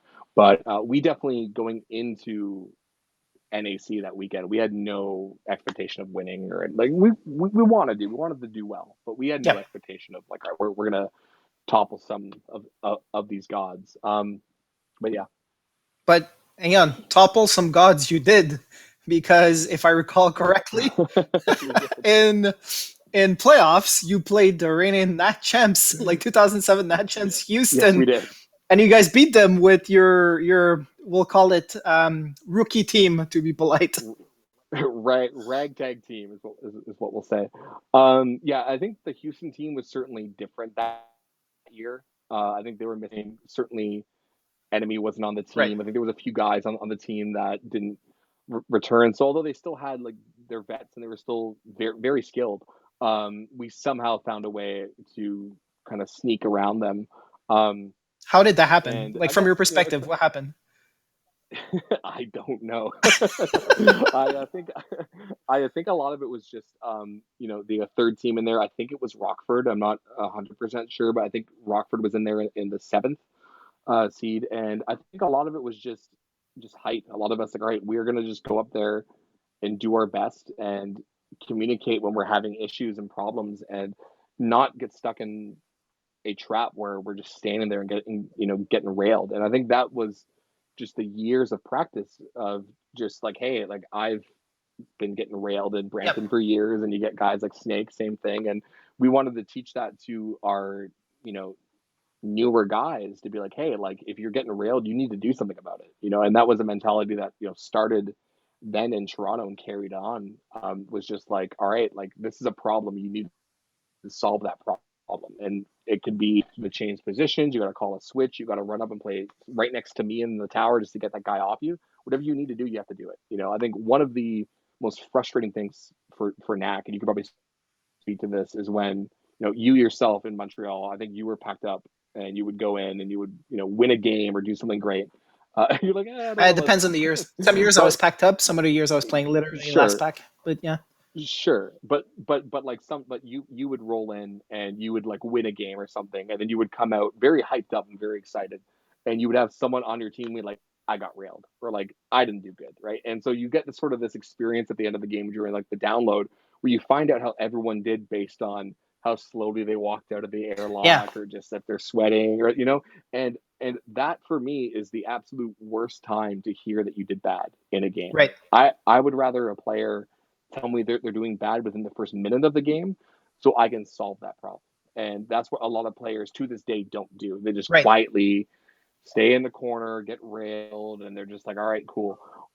Like if you're getting railed or you're not doing well, and you don't communicate that, It's not gonna it's get it's better. almost like an insta loss. Yeah, Right. As if I know, for instance, if I'm in the tower and you're getting beat up, but I'm in there and I can manage the targets, whereas like, hey, it's effective for you to get beat up there because I'm tagging that dude in the back and getting these two players there, but I'm aware of that problem.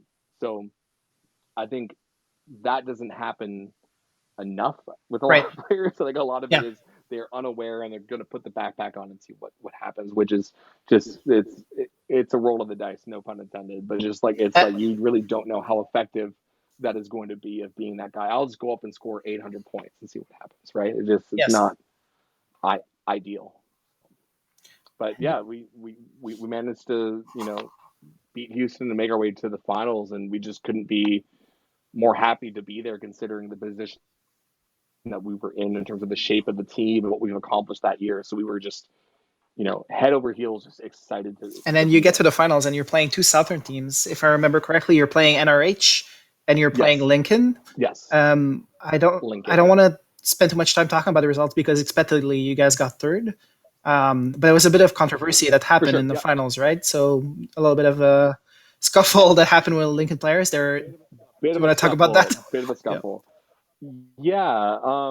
And it's good to kind of talk about that issue many years Yes. removed from the fact, because obviously there was a lot of drama, lots of arguments, a lot of he said, she said, and so I'm happy to talk about that now, considering that I'm even friends with Infester Yes. so many years after the fact that we were, at one point at each other's throats because, we felt that we were both robbed of something. Hmm. And, I'm sure that, he has his opinion, I have mine, but at least we can come together and be friends today, from that. So I think now is definitely a good time to talk about that. And, I think Lincoln was, again, I played them in 2006 and they took a year off and they came back in 2008 because they wanted to, prove their point that they're a outstanding team and they were, Yes. did their thing, and they want to show people that it wasn't a fluke in 2006, that they can come back and do it. Um, and, they're, know, although I was wronged, they're still a phenomenal Yes. team and they're definitely dedicated and passionate. And I definitely don't want to take that away from them. Hmm. But I think that situation was handled pretty poorly. And to get into it, and again, try not to spend a, like a ton of time. Yep. Uh, I'll say that this started in prelims because we faced them in a game. It was us, Lincoln, and I forget the third team, but obviously we knew we weren't going to beat them, so we were going to focus on that third team. We're like, all right, great, like just we have to tie up their top guys and tag whoever we can. Yep. And of course, we somehow, I think it could have been a matter of sets too. We might have been on the God set, they might have been on like a crap set, but we Yep. beat them, and we were ecstatic because I think we were the first team Yep. to It's beat a huge them, like fucking at upset. NAC, Yeah. because their record was, their record before that was pretty flawless, and that was huge. And of course we celebrated and we cheered, and it wasn't a, we weren't trying to really rub it into their faces. It was just more or less like, holy crap, like I'm looking at my team and I'm seeing the players on my team and Yeah. what we did, and we were just ecstatic.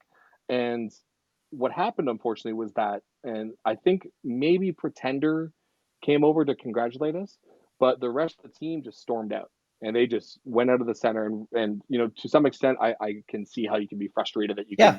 you hold a high, standard to yourself and you lose to a weaker team and you're frustrated and whatever. But I know that they just sort of stormed out of there and didn't give any sort of, Props or yeah. congrats or like, wow, that's great. And that's something that even us, like years down the line, we've always give credit to people who upset us, just like, hey, like, great game, like that's cool. And of course we're frustrated and we will direct that frustration at us internally and as a team. But like that for us was the first sign of just like a bit of disrespect going into the final that not a lot of people, I Right. guess, knew, or not a lot of people saw. We'd like, oh, that was a bit weird.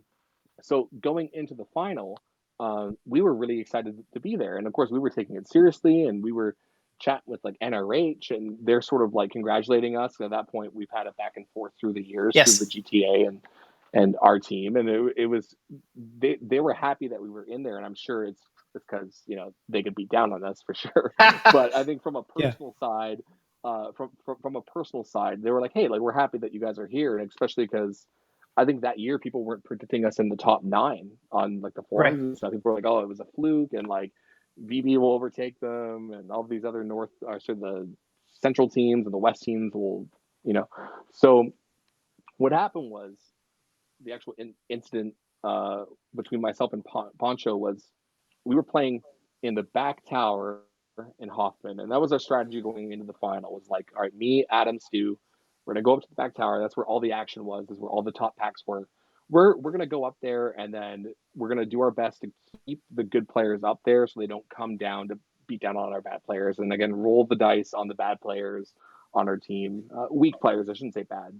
Just like the fact that a lot of them were inexperienced, a lot of them were Your new, lower half. Yeah. and this was, yeah, our like lower half. And it's like you get a guy like Scorpion who just he's never he's never experienced anything like this, right? And you're just Yeah. like, man, he's gonna have a hard time. So it's like we want to make sure we keep guys in the tower. So I think the Link strategy that year was that they did pretty much the same thing, but they also had, I believe, a player named Hmm. Odd Job, in the front right tower, and Poncho was in the ramp, the back ramp of Hoffman.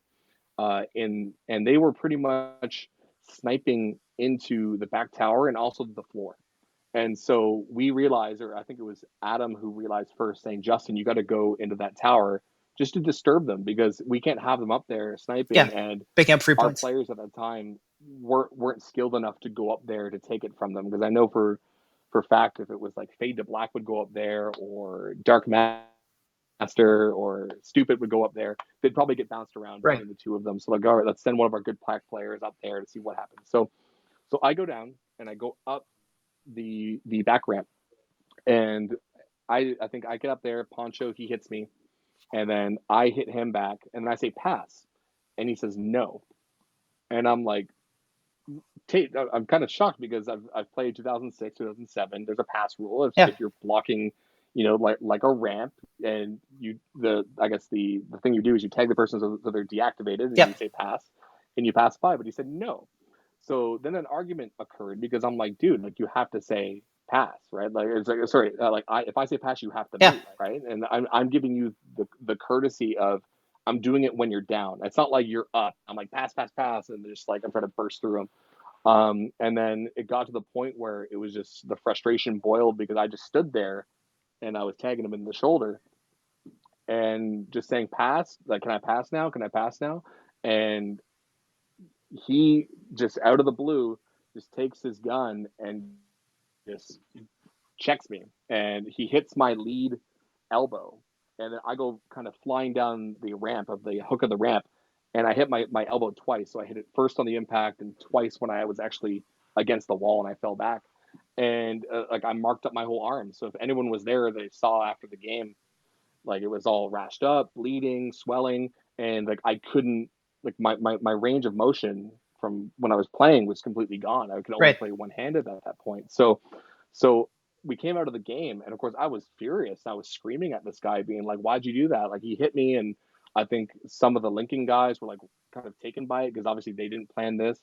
And my guys certainly got very upset, because it's like, hey, Yeah. this is our lead, our star player on our team, and you knocked him out, right? Um, what folks don't know is that when I was talking to the head marshals, who are also the area managers and Yep. VPs of the company, they pretty much told me to drop it. And that sucked, because I felt like I was robbed of a experience of, like, I played all year, I worked my ass off, and we get to this stage that I feel, although not a lot of people think this, but I feel like we deserved Right. to be Well, there. you earned it. And I think we earned that spot. And although we would have lost, it was just one of those things where, like, we earned that spot in that final, and that meant a lot to me, but also the other players on the team, who just were written off Yeah. their whole LQ careers. We're just like, these guys are losers, right? And we showed that, like, hey, these guys aren't losers. Like, these guys can actually play, and they're smart, and they're good teammates. And um, we felt pretty robbed of that experience. And LQ again just put the kibosh, and at that point, being an employee was certainly more important than Mm.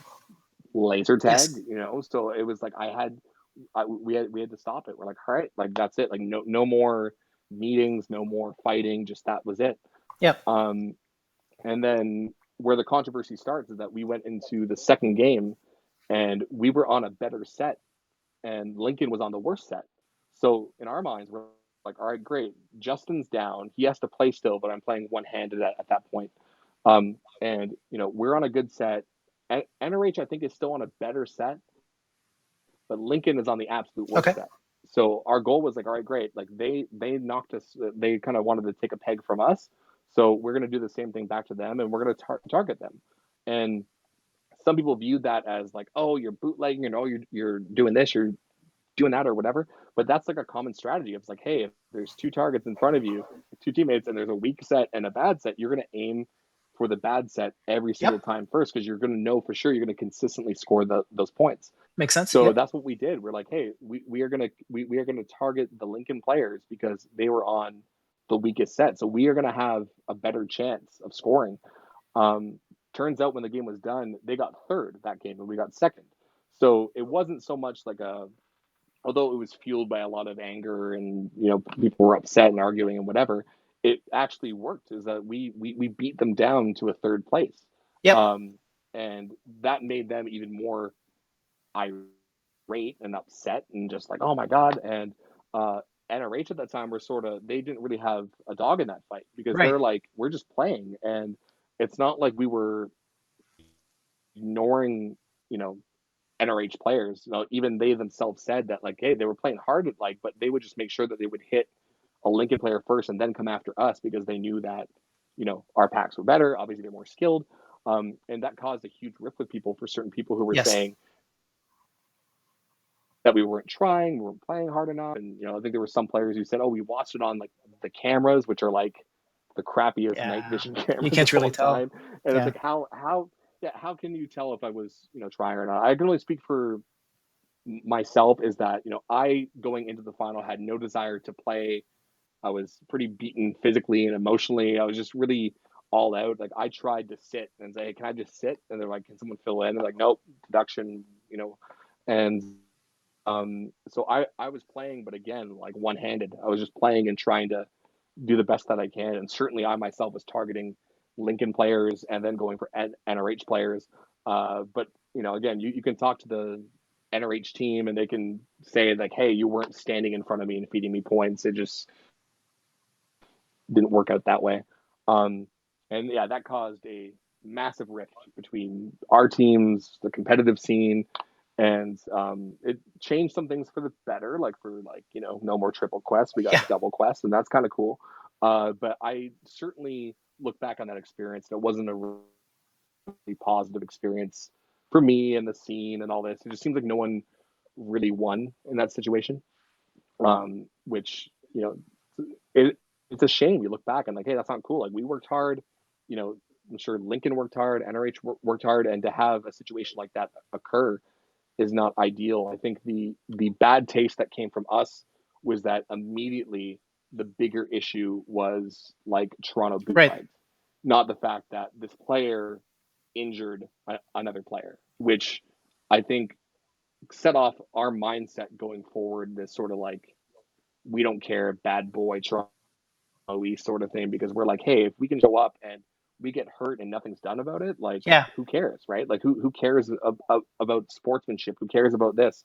And although it wasn't really, a right idea, because obviously you want to be good sports and you want to, be positive and have a really healthy community. At the same time, we definitely felt robbed, and the fact that the community didn't see that was unfortunate. Yeah. And I also don't blame certain people for feeling certain things. I think you're allowed to when you're heated and whatever, but that certainly fed us going forward of being like, all right, if people, if this is how they see the situation and they really don't care about someone being assaulted, but okay, they're like, hey, you know what, this is where you draw the line, Yeah. with being focused. It was certainly a frustrating experience, and that sort of brought us to you I, know our mindsets of like, all right, we got to go in there and yeah, and I do kind what of we have view to it do. also from an employee's perspective, having worked for Laser Quest for so long and having marshaled Sure, an AC. It is first and foremost a marshaling failure. Had you had sure, of course.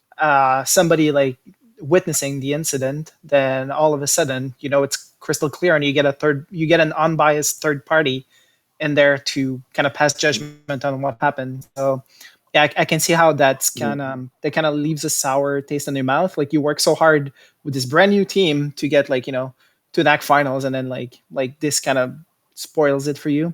Sure, and like, it, like, coming after that incident, I think Poncho even admitted online that he did hit me. He said, "Yeah, I Right. may have hit this guy because he was too close."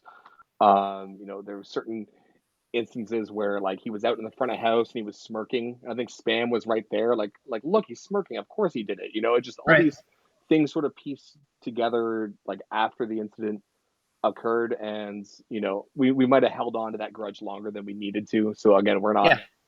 perfect, but Yeah, you get passionate. yeah, and I think it was definitely not a good thing to happen, like, in general, the whole situation.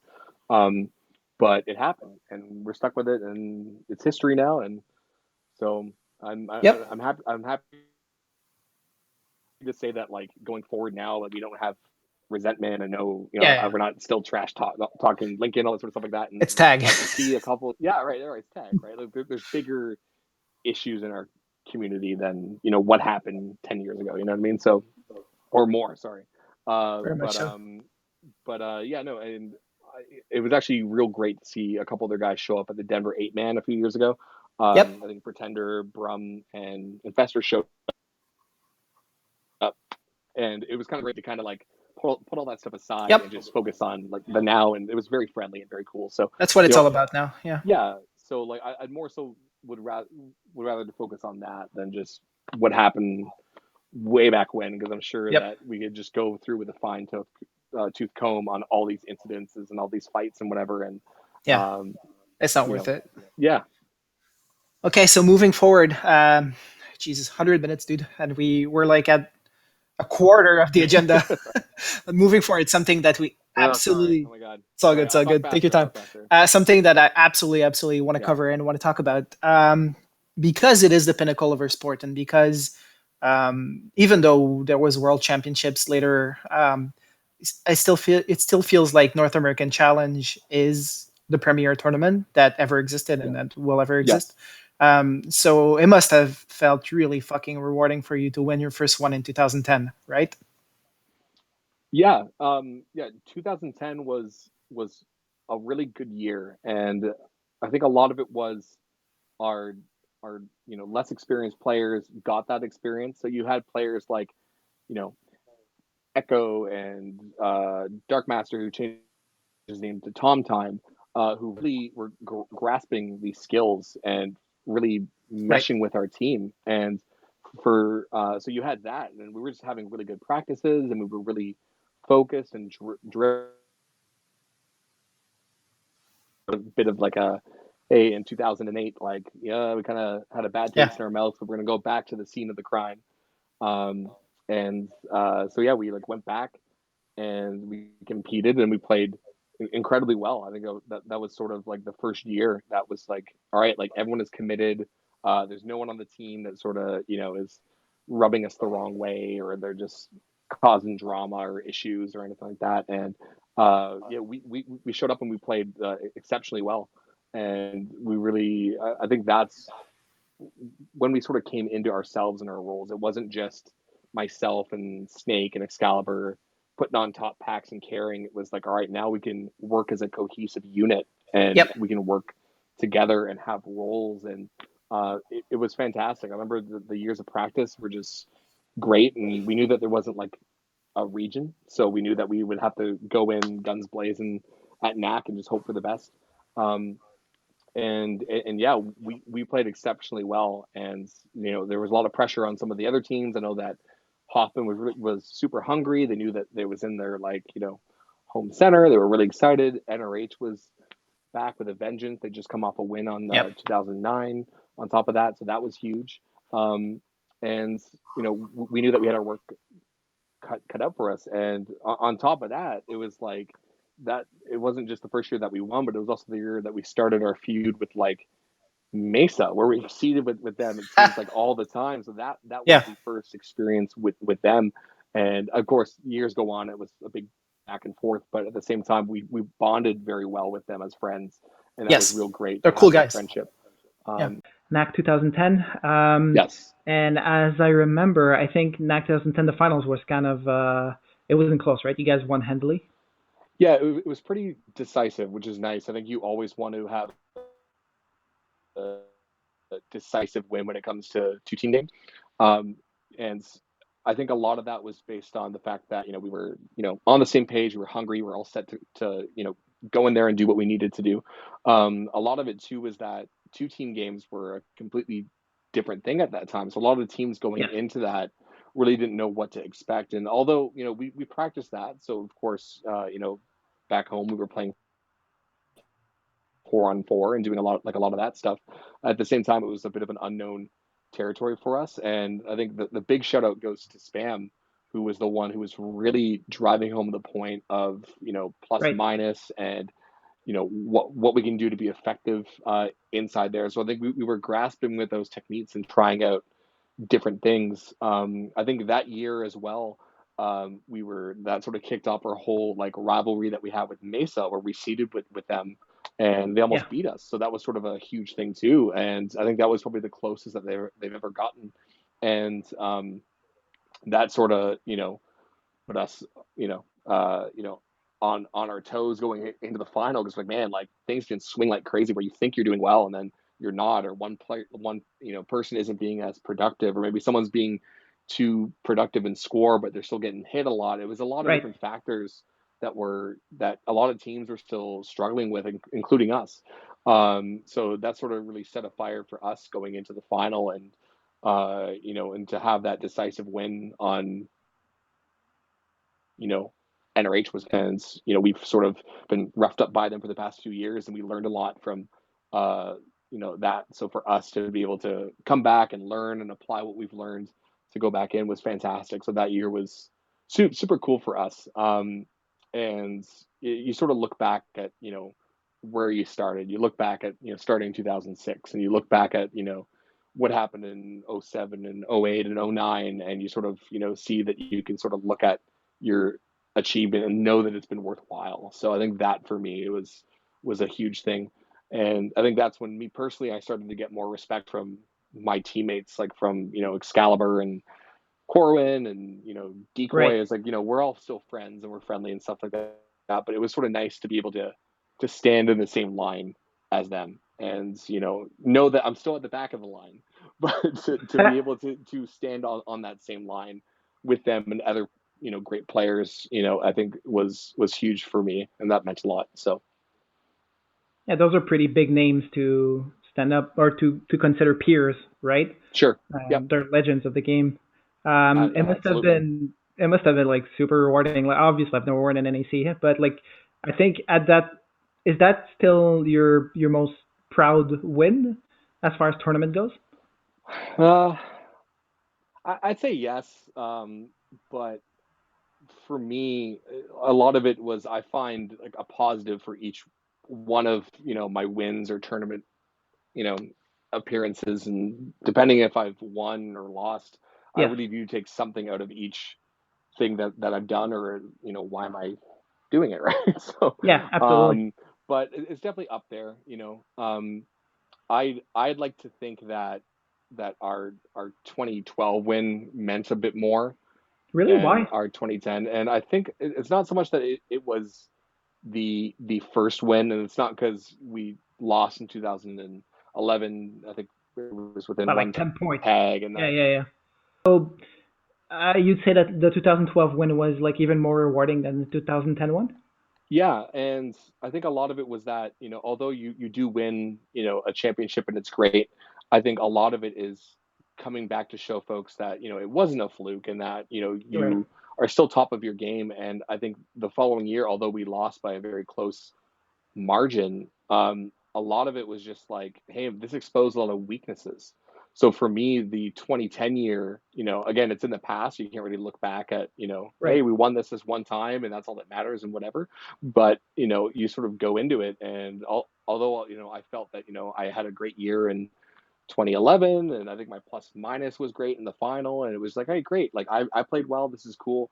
The fact that as a team, we didn't play well, Right. that for me is worse than the loss. You know what I mean? Yes. It's like, even if we won and we still had our holes in the game, it would feel a little bit weird raising our first place trophy. So for me, it was the fact that we come back in 2012 and fix those things. For me, it's like you're tuning up a car or like a bike or something. You want to make sure that you're always this like, well-oiled machine and all the parts are moving and everything's all great. So the fact that we didn't have that in 2011, that was the biggest disappointment, as opposed Right. to blaming, certain players or like, oh, this person had a great year or whatever. It's not, it's not much for me to dwell on. So for us, it was, get back to work, like put the shoes on and go back at, and also I think that year was it was back to back in Vegas.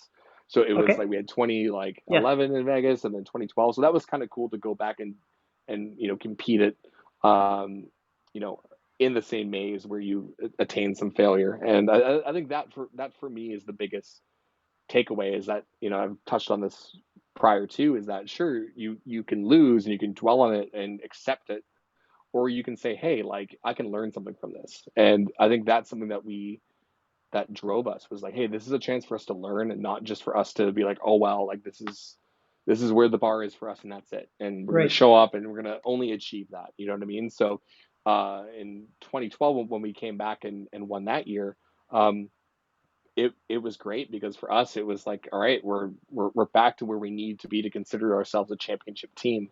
um, and I think we also had like Bones that You year did. as well, so he came, and he's such a solid player, and works hard, so the fact that we got to do it with him was fantastic. And I think, the odd thing was that I think his dad was there too, and his dad didn't really know what to make of this whole Yeah, thing. yeah, So yeah. for us, it was like this extra layer of just like, hey, he did something cool, or like he won like a national championship. That's cool. And so I know that they had a great time, which was fantastic for me, as like, just a person on the sidelines watching. I'm like, that's a cool moment. Yeah, Um, absolutely.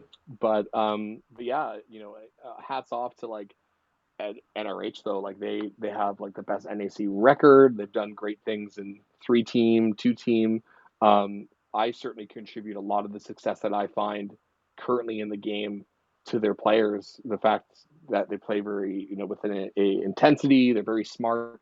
Um, when you face them a bunch of times, like what gear you need to be on when you enter the, Yes. the game. They have to be in the right mindset. So I definitely owe a lot, not just to my teammates, but to the teams that have really pushed me to become like a better player and a better teammate, a better communicator. So without them, I don't think Toronto would have been as good. So I think Oh, they definitely absolutely. deserve a bunch of hat tips and accolades for sure.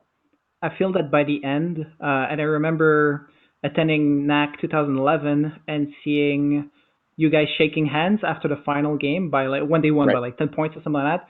And then Yeah. I think Ricky was telling either you or Corwin, like, you guys have to be back, otherwise we won't. Otherwise, there's no point. You know Sure. what I mean? So Yeah. by that point, it was very much Mesa was close, Federal was close, Fresno was getting good, but it was very Hmm. much a two-horse race. Race at that point. Yeah. And you were both like the Batman to your Joker. You know what I mean? If I can make a comic book, but I'm not gonna say Sure, which sure. one was the Joker, which one was the Probably Batman. That's me. for the viewers. Yeah, that's it. That's for the but viewers to decide. but yeah, no, and that's absolutely fair, and true. And I think in 2012 it was a pretty decisive win for us too. So Right. it really left a good mark of where we stand and where we are in comparison to them. And that made it worthwhile for us to be like, all right, like we decisively, you know, beat these guys. And, that's a huge accomplishment in itself, because they're such a great team. Specifically with the final, what we tried to do was create somewhat of a illusion that they were doing well, because we kind of know that like their team gets very hyped up. They're very Yes. much, if they're winning, then they explode. They get excited. They're jumping around, and their energy is what actually defeats you. Because what they do is they get so Hyped excited up. and riled up Yeah. and hyped up Loud. that they will overhype you, and you will have no chance of scrambling, any sort of strategy or anything like that. So what we did was we decided to send, I believe our back tower team at that time was Excalibur, Corwin, Bones, and Echo. And we sent them to the back. And credit to Bones and Echo as well. Their packs were not very good. So Right. we kind of wanted to create this illusion that we're going to send, our tower squad to the back. And we're going to hope that at best they're going to trade. Or like we want them to at least trade. If they win, great. But most likely, probably not. But if we create a illusion that NRH is winning in that tower, then that will be their primary focus. And that let the rest of us, so guys who were spaced out in the left and in the right, so guys like myself and Snake and Tom Time and Spam, we had a free run of the whole place. So for us, it was like we were sniping them, we were winning the one-on-one battles and all this sort of stuff, and we caused a bit of a dilemma for that team, because what happens is you had guys on the floor were screaming for help, in the back tower. Right. And the guys in the tower are like, what do you mean you need help? Like it's like we're crushing these guys. And Yeah. I don't think, and I'm not sure who won the tower, but I think it was fairly even. But that's what we wanted, and so that caused a bit of a dilemma because of course guys were trying to get players to come down, but they'd come down into a bit of a gauntlet because we'd have great Right. positions, and I think a few of us had some good packs on too, so we'd be winning those one-on-one fights. So we more or less, won that NAC not on our tower top half, but our bottom half. Because for Oh, us, it was interesting. like, all right, we won the heads-up battle, but we also were sniping into the back. So for us, it was like, I'm battling my guy in the right, and each time I would hit that guy, I would also hit someone in the back, and someone Right. in that tower would scream, "Get dice off that right ramp," or get whatever, and just we noticed that we caused a stress and friction with that team. Not that they were fighting, but just the fact that it was like, all right, they had this idea in their head that they're doing well, Right. and there are situations being thrown at them showing that they're not doing so well. So we feel that when we applied that scenario to them, it really strained them, and that's what really got us over the hill. Because when the game was done, it was really weird because you had their top end would come out being like, "Yeah, we crushed it," or like, "I can't believe Echo was in the tower with us. That's such a silly move," or Uh, whatever. But Echo did quite well, yeah. and the fact that he was like, on our last pack and in the tower and trading, that's a great use of the last pack. Absolutely. So, and He's the guy to so do it too. yeah, right. And it's so for us, it's like, hey, like this is great. The fact that we can think of Laser Quest and just the strategies and come up with stuff that's so much more intricate than just go up in tower and bang things around and see what happens. So the Yep. fact that we were able to do that, contributed to why I like 2012 a lot more than 2010 or maybe some of the other side tournament wins when it was just skill and it was just Got it. a Yeah. Yeah. blowout or whatever. So the fact that we brought the game to a depth of where it was really rewarding for us. Interesting. Okay. So obviously, 2012, you guys won an AC, so you are the reigning NAC champ, and this will never be taken away from you. So Never. very, very, very quick in passing because this is the fifth podcast. 2013, Toronto would obviously have been demolished by Team Texas, as per Nate, or Smash. by Team Phoenix. So Team Texas as per Nick, or Team Phoenix / Mesa as per Nate. What's your take on that? Hey man, it would have been close. It's like I feel like that Texas team would have been very scary and Yeah. hard to deal with. And of course you compare our team on paper, their team on paper, some of the other teams that were forming as well on paper, and they were all solid and great. I Yeah. think for me again, it comes down to how tested these teams are in a two-team scenario.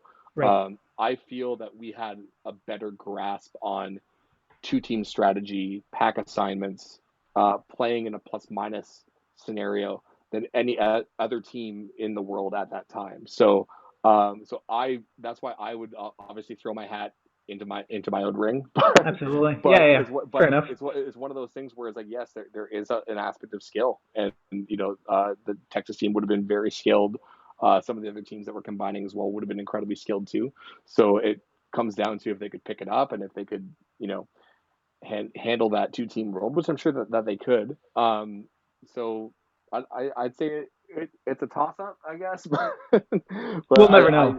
we'll never know. But I think it's fun to hear about that. It's fun to hear Yeah. about these scenarios and what could happen. And truthfully, it could have swung either way. Well, it captures. Especially with you looked and Yeah.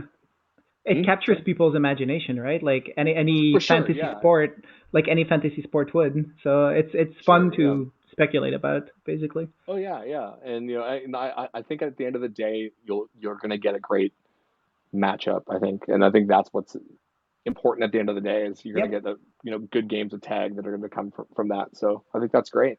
Okay, enough about NACs. Let's talk about side tournaments. Enough. Never want to hear about NAC again. Never done. Let's talk about side tournaments. You've obviously won your fair share of side tournaments.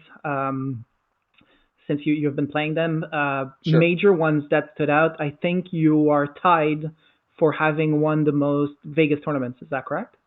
Yes. So I think I've won them 6 times. So I think 5 of them were Vegas 5 man, and then one of them was a Vegas ALC, yeah, six yeah. man, ALC. Yeah. So yeah, I'm tied with Kyle for that. And to be fair, I think I've won a couple with him Yes.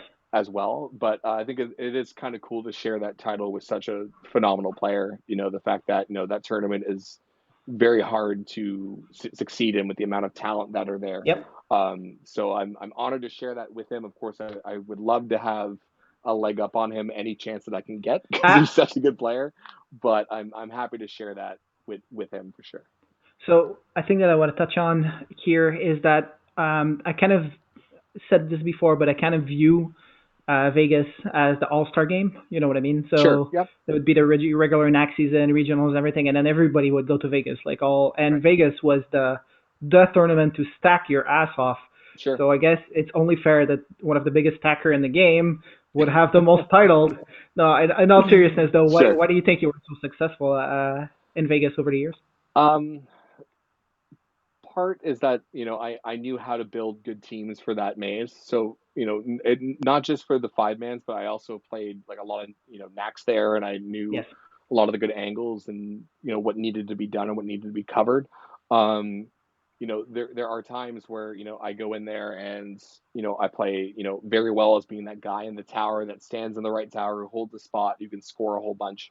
And there are times where I can shift to the support player where I'm either sniping on a ramp, keeping someone's back clear, all that sort of stuff like that. So I think I have a fairly decent grasp of how to succeed, um, you know, in that maze in various different positions.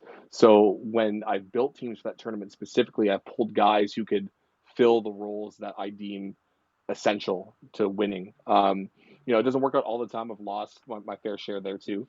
Um, but I feel like I have a good grasp of how to win in that maze, and I think that's led to a lot of the wins because I think if you're focused and you know what needs to be done, I think it should all fall into place if you have the right pieces. Not talking about Nax, is there out of your 6 wins there? What's your proudest win? Ooh, my proudest win. I think the first time was pretty cool because the team was a little random. Yes. It was like Aunt Lou like called me up and just like, hey, like can you come, to Vegas? And I think at the time, like I didn't really know him that well, and it was sort of like more so out of desperation. I'm sure I wouldn't have been his Uh, first, second, third, fourth, or fifth pick to go. But it was um, Atticus, Lance from Fedway, yep. Extinct, Aunt Lou, and myself. So Very it's good so a very players, but not, odd. yeah, not odd, and not really the top of their team, right? No, so it was sort of this whole thing where like I've never played with those guys, and we were just gonna go in there and have fun, but it just seemed like we all clicked, and I think a lot of the talent that year was also pretty spread out. So a lot Okay, of it was there wasn't like an ultimate like stack team where it was fair like all enough. right they're gonna Yeah, win and that's it. I feel like the talent was much more spread out, which gave us the opportunity to rise up and win that. So I thought that was pretty special. um, Another year was I think it was myself, Red Sushi, Zeus, and that was just sort of a team that people thought again were good, but you throw in a name like Snake and Zeus, people get kind of like an odd taste. Like, oh sure, you have Ryan who plays well and Nate who plays exceptionally well, and then in you Vegas, got yeah. yeah, you got me, and then you got Stu and Scott. People kind of that's where the team sort of falls down a bit, but we had such a phenomenal weekend together, just hanging out and Yeah, lots of laughs as we always do, yeah, as we always joke around. You want that positive, like you want that to carry on to the tournament. A lot of folks don't get that when you go away for like a weekend or something. You want to be in good company and have good chemistry and all that sort of stuff, absolutely. and that definitely bleeds into the maze. So I think that was cool, and again all those guys played phenomenal that year. It was just fantastic. Snake go in there and like destroy As he does. people, and you see Zeus, like Zeus on like the last pack, goes in there and just does Yep. exceptionally well. And it's great when you can play on a team where everyone can shine. And I think that that's super important for any tournament that you play. And it's if you feel like you have worth and what you're doing inside there has worth, I think that only increases your hunger and motivation and your intensity. Not just like, all right, Kyle's here, you'll carry us. Yeah, yeah, yeah. Absolutely. So yeah, It makes yeah, it that more rewarding. Okay. for sure. Yeah, More side tournaments. There's this tournament that comes around every few years called the WLC that right. you seem to have quite a bit of success. I would also point out to the viewers that I think you're one of the North American player who's had the most success overseas. You've won an ELC over there. Hmm. You've obviously won a world championship that we're going to get to. Right. I think your first experience playing overseas was WLC 2010 in France, correct? In France, yes, yeah. So that was great. You were on that team. Yeah. So it was me, you, Snake, Decoy, Red Sushi, Corwin. Yes. That was everybody. Yeah. That's it. And so that was such a great experience because I think that was it felt like that was when you know France kind of opened their arms to our scene and brought our Yes. scene over. I know there's been some crossplay before that and since then, but I think that was like the first event where we were really welcomed into their country, into their maze, and yeah, that was such a fun experience. I remember just us, going around Perry and just having a Definitely. great laugh. And I know that Corin's wife was there. Michelle. Michelle, and she spoke French, so that also helped, as well. You as well spoke French, but just like the fact that she was there, and that was a great you know experience. I know that we didn't win, but I feel like I personally performed very well on their tape pack system that Yep. they had there. So it was nice to kind of go away, although it was bittersweet at the same time. It was like, hey, like this is kind of cool, like this format and how they play, and the arenas are different, and how the French play are different, and the tape packs are different. So the fact that there's so many different obstacles that are thrown at you, and you can find success is rewarding. It's great. So although we didn't win, it was such a great experience to meet, people who I consider friends to this Yes. day. I remember since then I've flown to France a few times, to England a few times, and Trix has been very, Welcoming. hospitable towards me. He's let me in. You've had players like Toss who has let me stay at his place. Cam, guys who are just, you sort of make friends, for life, Yep. which is part of the reason why we all play, is for these friendships and these moments. And um, I think that that's special. So if I didn't go that year, I might not have had that experience. So, overall for me, it was positive and Yeah. great. Like you said, I think results wise, it was a little bit heartbreaking. I expected to win, to be honest, even though I was far and away the worst player on Sure. that team. I expected old Dicey to carry me. I did remember you. I Yeah, tried. it was. No, I'm It was. kidding. It was. I think your back probably still hurts to this day. No, no, it's not true. It's not But true. I do remember you getting you playing the best out of all of us. I think you got like 15 in prelim, and you were like you performed the best for Yeah, Canada. yeah, And also I want to touch on the words that you use. You were like the French players were so welcoming, like literally taking us out to dinner, feeding us yes, while we were there. absolutely. Um, Yep, for me, after the experience, even though I was heartbroken we lost, it's such a positive experience in my life just for everything other than Quest. You know what I mean? That was such for an sure. Yeah, amazing. yeah, I think we spent like 6 days over there, and it was yeah. an amazing And like on top of that, what's funny is that you kind of look at two different countries and they're sharing the love for the same game and the same sport, and it's funny how like similar we Yeah, are, right? It's one of those things where you we're sort of nerds. like go Yeah, into the yeah. game, and it's yeah, it's just like it's the fact that there are so many different parallels that we share, and it's fantastic. So I'm happy to see players to this day, the French come over and play with us, or there's been some cross country play, and it's fantastic to see that still a thing. The fact that it's been like Yep. 10 years and that's still a thing, I think it's fantastic. I think it's great for the game. It's cool. Yeah. Let's talk about the big one. So obviously, 2017, you have a decent team that you bring over to the World Championship, Decent team, sure. and this was a nail biter because it was really close. It was Yep. very deep talent wise. I Yeah, feel the French players were probably close to being the best individual players like in the world in the game. Talk to me about that absolutely. Yeah. experience. How was 2017 WLC for you? So yeah, that was pretty interesting. I wasn't initially slated to play on that team, so I filled in because Excalibur dropped out.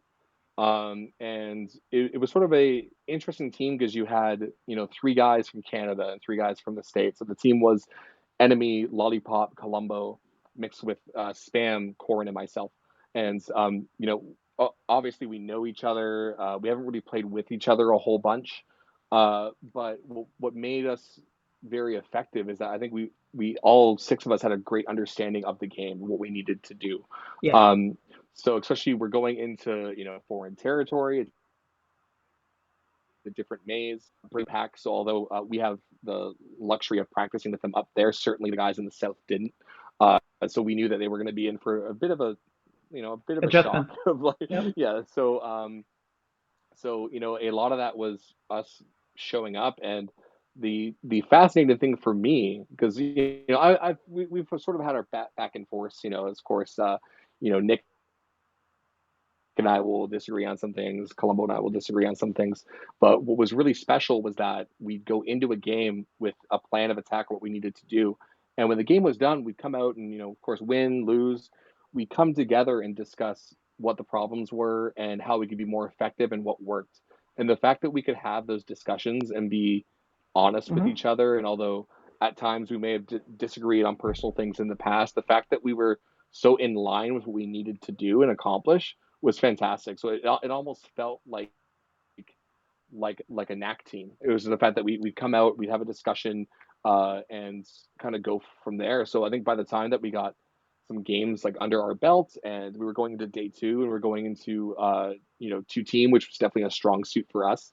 Um, we felt like we had a really good idea of how we were going to play and what we needed to accomplish. Um, that said too, it's like those French guys are intense. Like they wanted to win Yes. really bad, and their French teams, even their second and third tier French teams, were full of Like talent Roxage and is heart. amazing, right? Yeah, yeah, yeah. So it's like it was intense for us, knowing that was like, hey, we're starting day two, and we're not guaranteed in the final. It just we just don't know what's around that next door. Yep. Um, Thankfully for us, we were all fairly playing quite well on the new packs, which is great. And we noticed that the French teams didn't really have like an in-depth strategy. Like they wanted to come at us and beat us like hard, Right. right? So the one thing that we could control is the strategy. Like, all right, like in prelims and other games, they just pair up. They're like, all right, we're gonna pair up. So I think a lot of the strategy came down to like spam myself and Nick just talking about how we can choose how they want to pair up. And we decided we're like, hey, we're very good at communicating. We're very good at picking up tags, watching each other's back, and we think that we're better at that than most of the teams at the tournament. So for us, it was a no-brainer for us just to play all clumped together, which was incredibly hard to do in the arena itself because although it's oddly shaped and it's open, it's pretty much like a giant ramp, Right. and the walls weren't high. I think walls were high in a certain section, and it was a very difficult place for me to play. But we decided we're like, hey, like I think we're gonna win the games alone on us. Even if we trade, our pickup tags are gonna really put us over the top. So that's what we started to do. We just bunched up. So we kind of had this weird strategy where we had um, enemy in this one spot, and we gave him the high wall because obviously he's a tall guy. So we give him Yep. like the only part of the maze that has a high wall. We gave it to him, and right behind him was a ramp, but the ramp was so steep. So in order to Oshawa. yeah, right, no, but in order to move him from that spot, you would either have to have him face up, which is hard, like in the actual tower, or you would have to get around him. But you couldn't really get around him because the footing on the ramp was so steep. So we realized, like, if we put Vince in this one spot, people can't flank him, so no one can leave the tower and come up on the other side because it's almost impossible to hold like a position there. Um, and we just decided to do like a gauntlet. We're like, all right, we're gonna have Vince, we're gonna have Nick, we're gonna have Columbo, we're gonna have myself, we're gonna have Corin, and then we're gonna have Spam, and we're all gonna play in this straight line. And what was interesting is that they fell into it. They're like, all right, great. They want to play clumped up. You know, we're younger, we're tougher, we're faster. Like we got this. It's We'll great. take it to you. So yeah. So it was nice that we could control that environment. And of course, there were doubts at times. I think there were certain games where it's like, what if they spread? It's like, no, like we are so confident in this plan and confident as us as a team, we have to stick to this plan. If even one person leaves, the whole thing crumbles as like Right. a house of cards. So we all made a agreement. We're not leaving these spots, period. So it doesn't matter if you're getting worked or whatever, you are staying in these spots because the effectiveness of us playing as a unit and picking up each other's tags will save the day for us. And it wasn't easy. It was tough. Like I remember most of those games I was up against Toss, who was just one of their Fantastic player. Yeah. he is a fantastic player. And to have him in front of you for 2 games straight is exhausting. Right? And I did out tag him both times, but it was close. But the amazing thing was that when I was down, I would just yell like shots, very loudly, and I would see Vince's gun just poke out from the wall Boom. and hit him in the back. And he didn't know what to do because at that point he goes, well, my teammate is on him, so I can't really tell somebody to keep him down because hopefully that's what he's doing, right? So just looking back on the scorecards, if you look for each player on our team, you saw a lot of battles for who we were patched up against and who we were with. But then you also saw I think I had a player named R109 on me, and he might have out tagged me, but I think Vince got him at least 12 times in the back. He didn't tag Vince once. So, that for me is effective. Of course, I don't like to be out tagged, but at the same time, it's like hey, this is effective. So I think in the first game we tried the strategy and we lost pretty handedly by like 600 points, right? Yeah, pretty heavily. Yeah. But we knew that there was definitely a pack indifference. So we're like, all right. And then we also knew that if they spread, then we may not come back. But sure enough, we're going to stick to our guns. And at that point, I think it was a level of just confidence of them saying, we can do this again to these guys. Pride. And and they fell into that trap. So I remember after that second game, they knew it. Like as soon as the pack shut down, they knew. Like their guys were punching the walls. I think Dark-Fenix says he saw one guy crying on one of the ramps, and it's they just knew at that point. We're like, man, like they fucked up. And perhaps part of it is experience. They might not have played teams like us and knew that we would do strategies like us. A lot of it is, having a player like Vince on your team certainly is different. I remember them seeing him for the first time, and I could have swore it was the first time they've ever seen like a Mexican guy in real life, and they were like looking at him like shocked because I think he was sitting down and he stood up to greet some of the players and say hi, and you can see just like this look in their eyes of like, we've never seen a player like him, And sure enough, Vince is one of a kind, and part of our strategy too was we're going to put as many points as we can in front of Vince, and they don't know how effective he is being that guy who has a ton of points in front of him. You know what I mean? So that it was sort of a chain reaction at that point, and that was great, to be able to win there, to win with Corin and Matt, who are some of my closest friends, and to win with the Houston guys who have proved over the years that they are true competitors of the game. Absolutely. It was special, for you. Yes.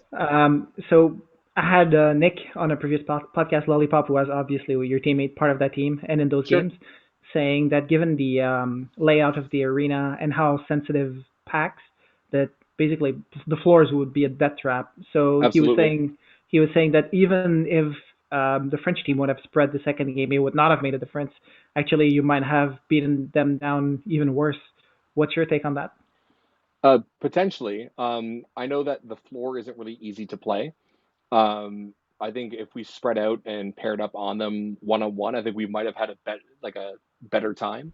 Okay. Um, but it's hard. It's hard to say Yeah. because a lot because you could look at two sides of that coin. So the first is that sure, like heads up, we're very skilled players and we could. I'm sure spam on the floor against one of their French guys Yeah. would be a very tough time. Yeah. Yeah. But Yeah. at the same time, we haven't been playing on that floor. So for us to have a lot of our success in the tower and bringing it down to a place where we haven't played before, that's a certain risk. Pretty much finished on Cool. 2017. Sure. Okay. Yeah. Actually, I want to ask you one more thing. Um, Mhm. okay. One more thing that I want to ask you about 2017 Sure. is this is a world challenge, very, very good teams. Although you've won your fair share of side tournaments and NAC, does this stand out as your most important win? Um, it's up there. I think a lot of it was that the fact that the French had a lot to prove, Yes. and they were very confident. I think when you face any team that says you can't come here and beat us, that obviously is a huge driving, factor to try and do well. Um, I think it's up there as a win that should be celebrated considering a lot of the factors that were at play. So the fact that we were playing with Houston players that we never really played with before, we're playing overseas in a really weird arena on new packs against new competition. Obviously a jet lag factor as well. When you Yeah, get off a definitely. plane, it's like get off a plane and go. So it's definitely up there, and it's definitely a memory that I share with Corin and Matt, and sure enough with Nick and Yep. Ramiro and Vince too. So yeah, it's definitely up Okay. there for sure. Um, let's talk about another world challenge that you won. No biggie. Two world challenges. 2 years after that, 2019. Sure. You won a world challenge. And although there was one French team, but not necessarily like the best players from France. Hmm. How was that experience for you? How satisfying was this win for you? It was pretty satisfying, in the sense that it's something that we've always wanted to do. We've always wanted to team with and NRH, Yes. a bunch of players that we've been at each other's throats at for years and Yes. years. And there's been lots of snack talk and lots of fierce rivalry on different occasions, whether it be at NAC or a side tournament. But at the time when we were forming this team, we decided, hey, like, we hear that, there might be a really strong American team coming. There might be, the French might send their best. I think it would only make sense for us to kind of like close the circle and say, Yep. hey, like we're gonna play together, and we're gonna show people that like we're the best players out here that can do damage within a double quest format. I think that was a huge thing for us, was that we kind of dubbed ourselves as the kings and queen of double Okay. quest, and that was huge for us. And although the turnout wasn't as expected, and of course we wanted to face other The best. players and other teams, we sort of didn't go into the experience, with our chests out. We didn't leave with our chests out, and I think for us it was coming together. Us as a team was important for us, and succeeding was very important for us. But also to be part of this experience, I know that Lucian put in a lot of work to run the Yes. event, to get teams there, and it was a really well run event. And it was in a new maze with new packs that also provide great value. And I think that's more important than winning or who had a better stacked team and all this sort of stuff like that. The fact that you could see your friends, and again for us it was to close the circle with NRH. Yep.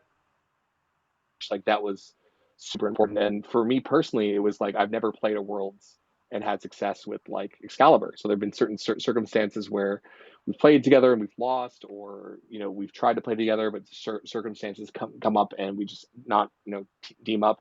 And the odd thing, what a lot of people don't know, is that I don't really play with Adam Right. all that much. I think outside of the NAC and Worlds, I played maybe two side tournaments. with him, and people think that I play with him all the time, and it's one of those things where, like, no, he's one of the guys who I look up to, and the fact that, you know, I haven't shared this type of accolade with him, and same with Corwin as well. You know, that was cool. You know, pick your brain about some general topics as well. Sure, of course. So obviously we can't have one of those podcasts without, I cannot not ask you about your top 5 players of all time. Again, who are the top 5 Right. players of all time? Right. Yeah, throw out the rest of the podcast. I think this is what everyone just wants to hear, is who the top 5 are. Top 5 of all time. So you have to keep in mind, you know, my experience will only be from when I started playing to now, right? So I'm sure that there are a lot of great teams and great players before my time. I find difficulty to speak on that.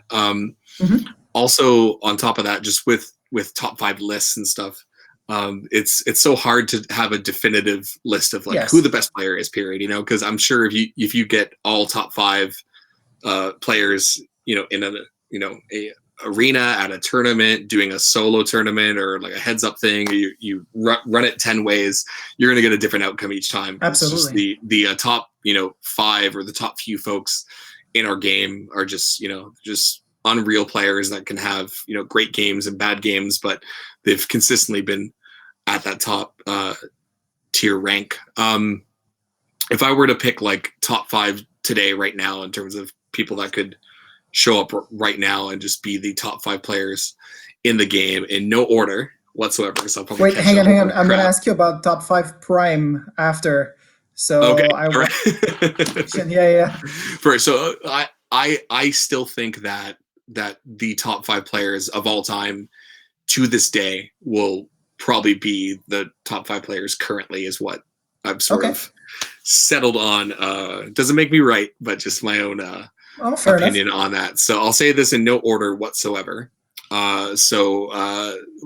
First slot of my top 5 goes to Enemy, Vince. I've been thankful to play with him twice, against him a few times, and of course I've had some success playing against him, but also a lot of failure as well, because he is a phenomenal player. He's amazing at what he can do. So having him as a teammate and having him in the tower watching a certain area and doing a certain task, you know that you don't have to worry. So for a player to be that good, where me being a guy who's so conscious of your team and what's happening and whatever, the fact that, you know, I can have a blind spot with him and not have to worry is like insane. So, so yeah, he's definitely in that top 5. I'd say the next player up there is probably Excalibur, the Truth. Of course, you know, I am biased being a teammate of him, but I'm sure a lot of folks would put him, in that top 5. Just the things that he's done and what he continues to do. The fact that when I was first introduced to him, people were running from him in the maze. So just like, you know, they see him and they bolt, speaks for itself. I think he's most well known for what he's done at NAC and for what he's done playing on a variety of different teams with different players. And even to this day, I recall a time where we ran a Royal Rumble in Whitby, and I managed to bring him out of like retirement. He didn't want to play and all this sort of stuff. And the fact that he could show up, and even with a good chunk of us like playing actively and practicing, he just shows up and wins like the whole thing. And for him, it was on new packs. It was a new arena. Whitby's built a bit weird too. It doesn't matter, you know. So the fact that he did that is fantastic. And you know, just when, you know, if we practice on like a weekly basis against him, it doesn't usually end well. so the fact that, you know, I play him each week and he's still that consistent is pretty scary. So he's in there. Speaking of further bias, I might as well toss in Corwin as well in that top 5. Be done with it. So I've won a lot with him, and I've had a lot of success with him. And he is a phenomenal teammate. He's focused. He's driven. The fact that he's had such a career as he had, you know, and being so consistent at that same time is phenomenal. You know, like you probably met him in what year? I'm not sure. Like 99. 99, you know, and the fact that he was probably just as deadly as he is then than now is scary. You know, the fact that it's been like, you know, over like 20 years. I remember, and Phoenix said that because it happened to him, but it happened to me first. I remember we had an old member called Crush who went to an all-nighter in 99 before we started getting involved in like NACs and regionals. And Crush is actually the person who told the team, if you see an Asian guy in there, run. And then we passed on the torch years and years, you know. Right. And a new player, that's what we tell them. But yeah, Corwin was a god back then. He's a god now, you know. Yeah, and I think a lot of his success now is the fact that he attributes his game into like his physical health too. Yes. So I know that when he's playing, he's actively moving and he's counting his steps as well. So I know that's not really like a priority when you're playing. You want to count the score, not the actual steps in the actual game. But the fact that this still means a lot to him now is pretty important. Pretty cool. And yeah, so he's certainly in there, and the fact that he's such a good sport and such a nice, you know, guy. You know, it's like if there was a, you know, poster for LQ and what it should be, he's certainly you know, should be on that. Absolutely. Okay, I think those are three pretty common choices. So yeah. Let's see if you have a little bit more of spicy picks for the two. So the last two, I would say the next spot would go to Kyle. Absolutely. He's certainly a player that, you know, I've played with quite a bit, and, you know, we're dear friends, and he's, you know, certainly an excellent teammate. The fact that, you know, when I started playing with him, he was sort of labeled as that God Pack player. You know, he's a God Pack player. He's going to carry his team, and, you know, perhaps when you meet players like that, you might not have, you know, this hope of like, is he going to be a good teammate? Is he just going to run in there and just do his thing?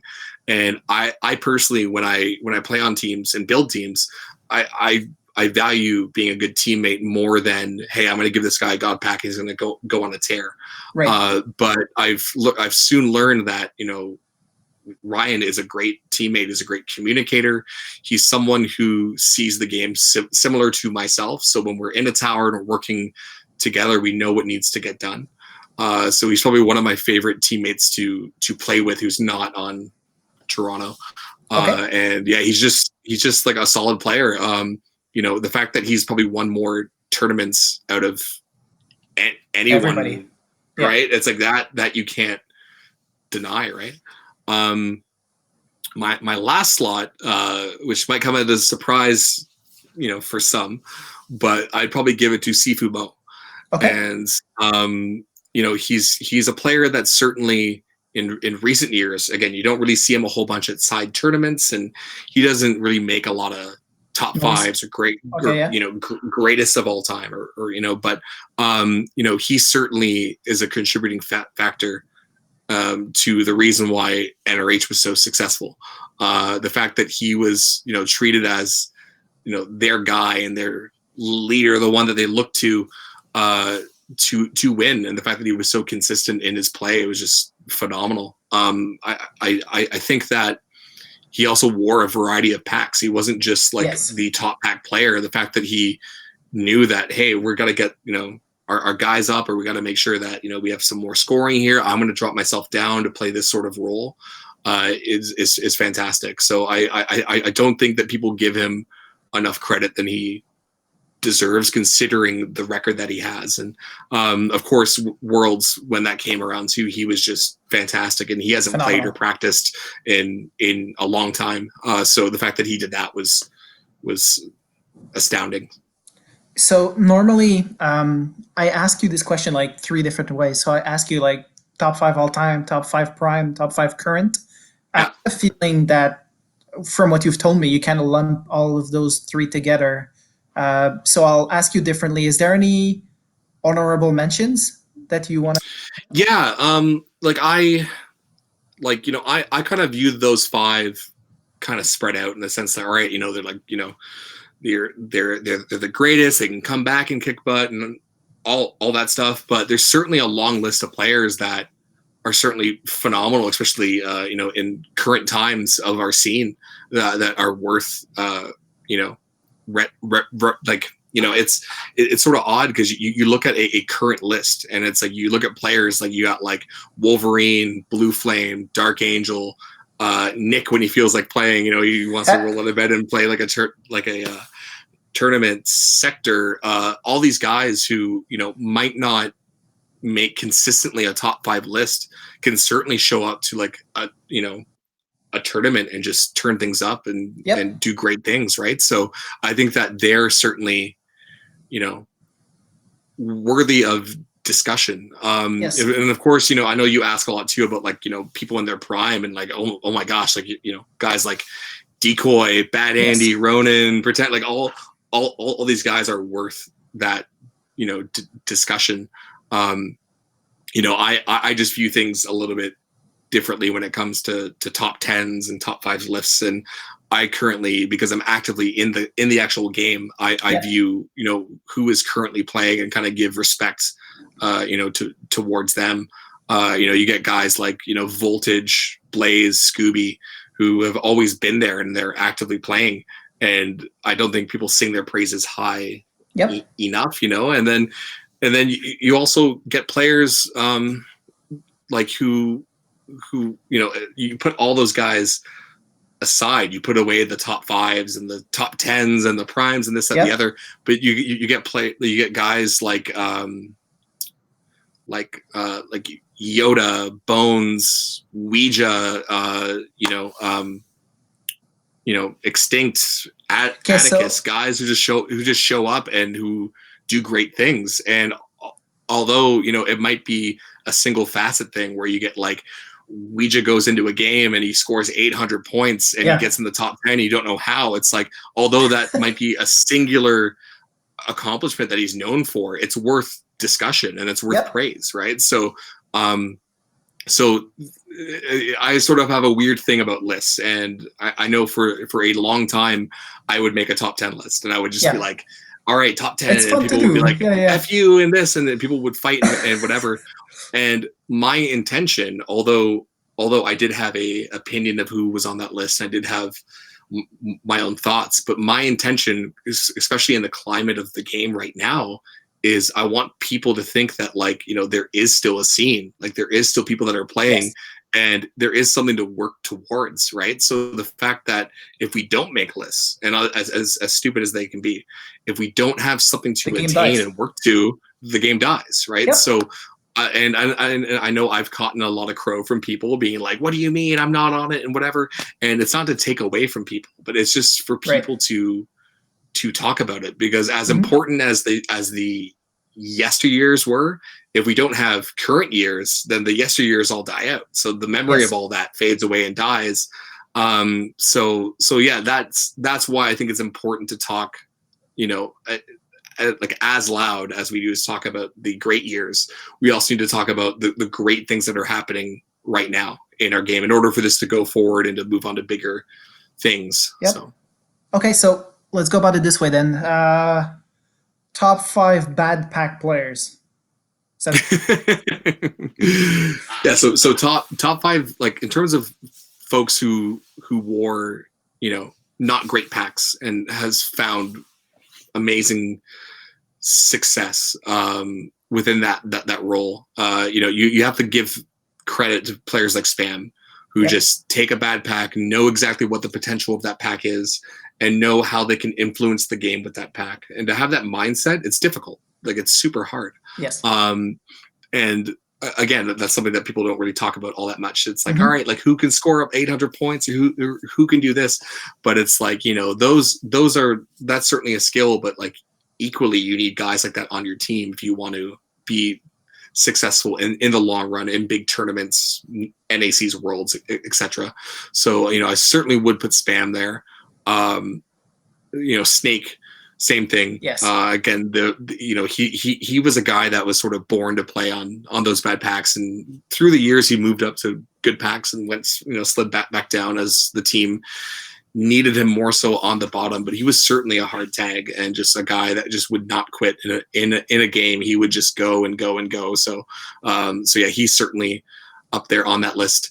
To round out my bias, I have to throw Tom Time on there too.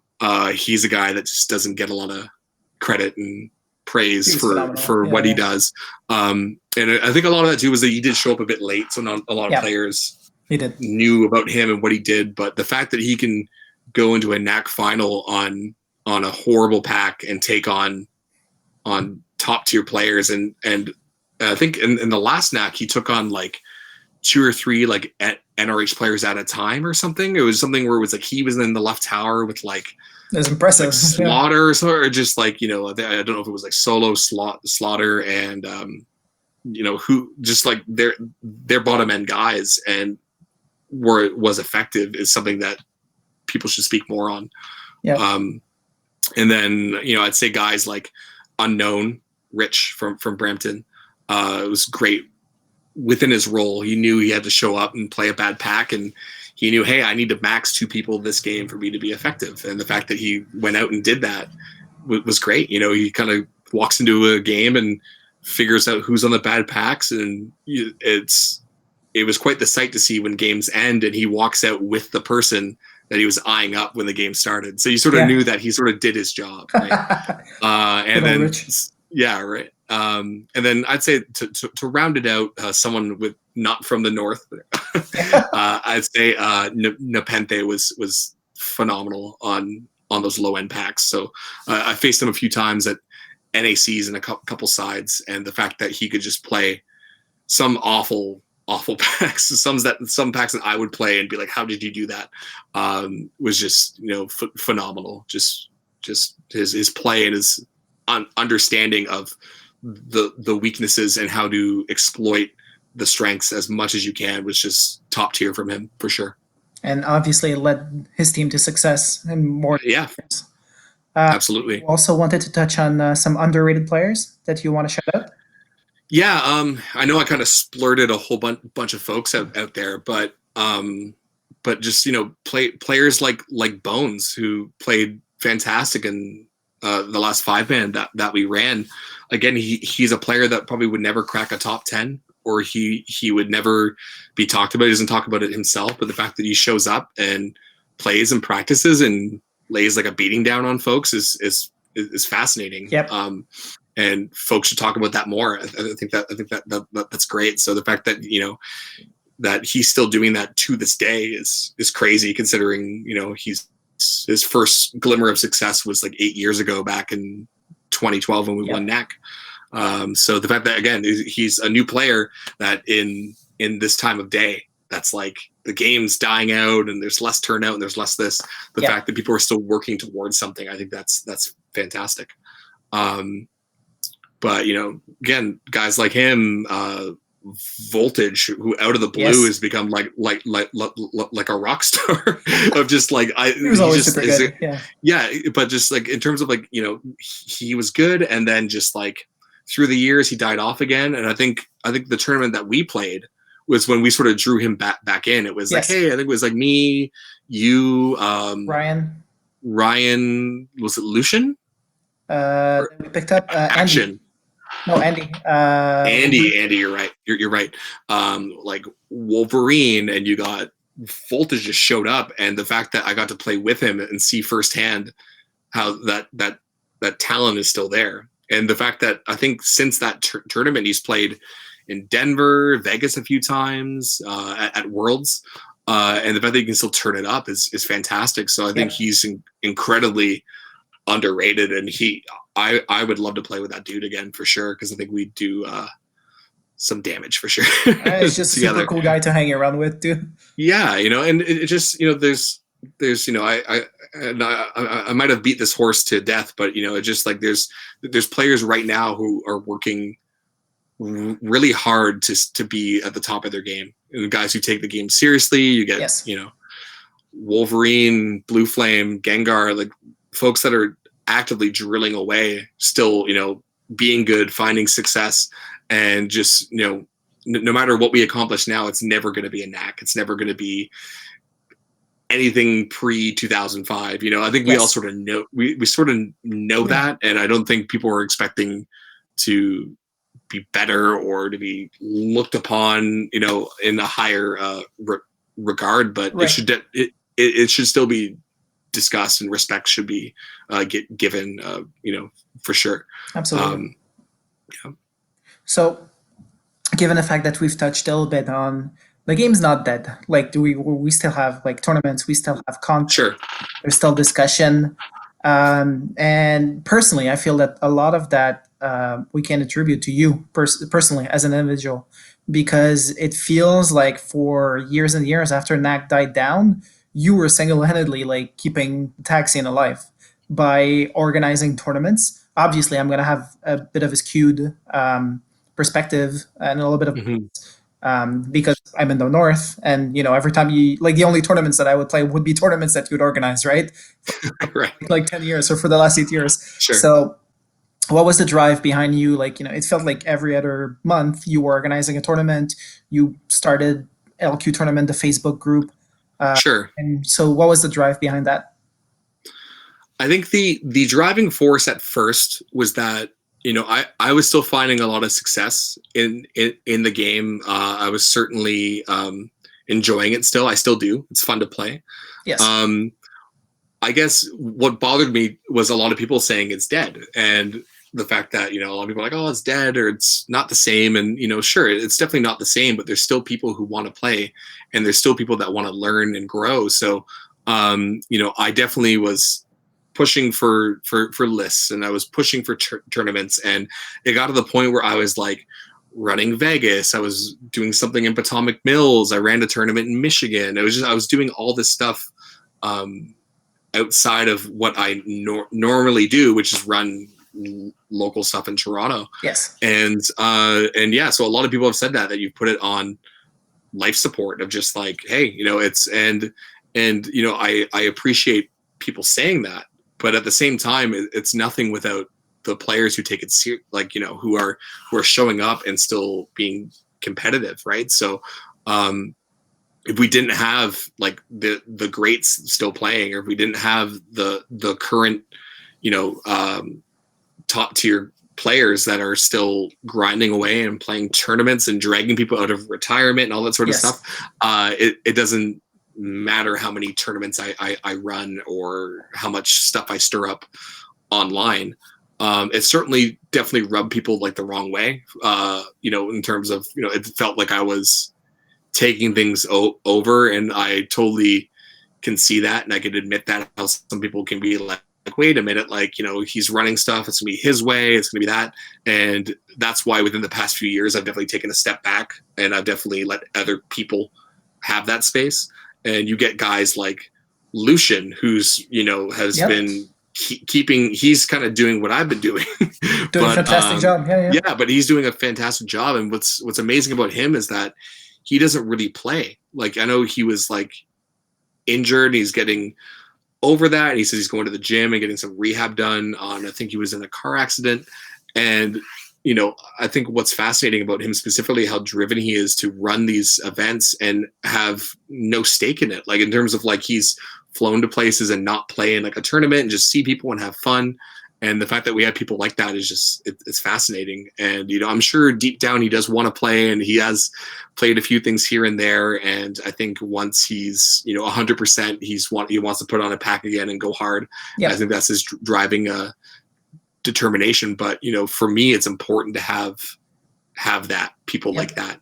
And then of course, here in Toronto, and you can speak to Montreal too, we do have new players. So it's funny when people say it's dead, or people say like, oh, it's let it stop. And I show up to that mixer in Montreal, and there's like close to like 30 folks there. Like it's crazy, and I think a cool thing was when we ran the Denver 8-man, and people said like it would never happen, like 8-man teams, NAC style tournament would never happen. Yeah. And folks said that since 2012, and the fact that a few years down the line that we did that with a good chunk of teams goes to show that maybe things like aren't that dead as they say they are. You know what I mean? So, so yeah, I think that there's still a lot of tag left to play. I think we need to go about it the right way, and it took me a long time to sort of see that. And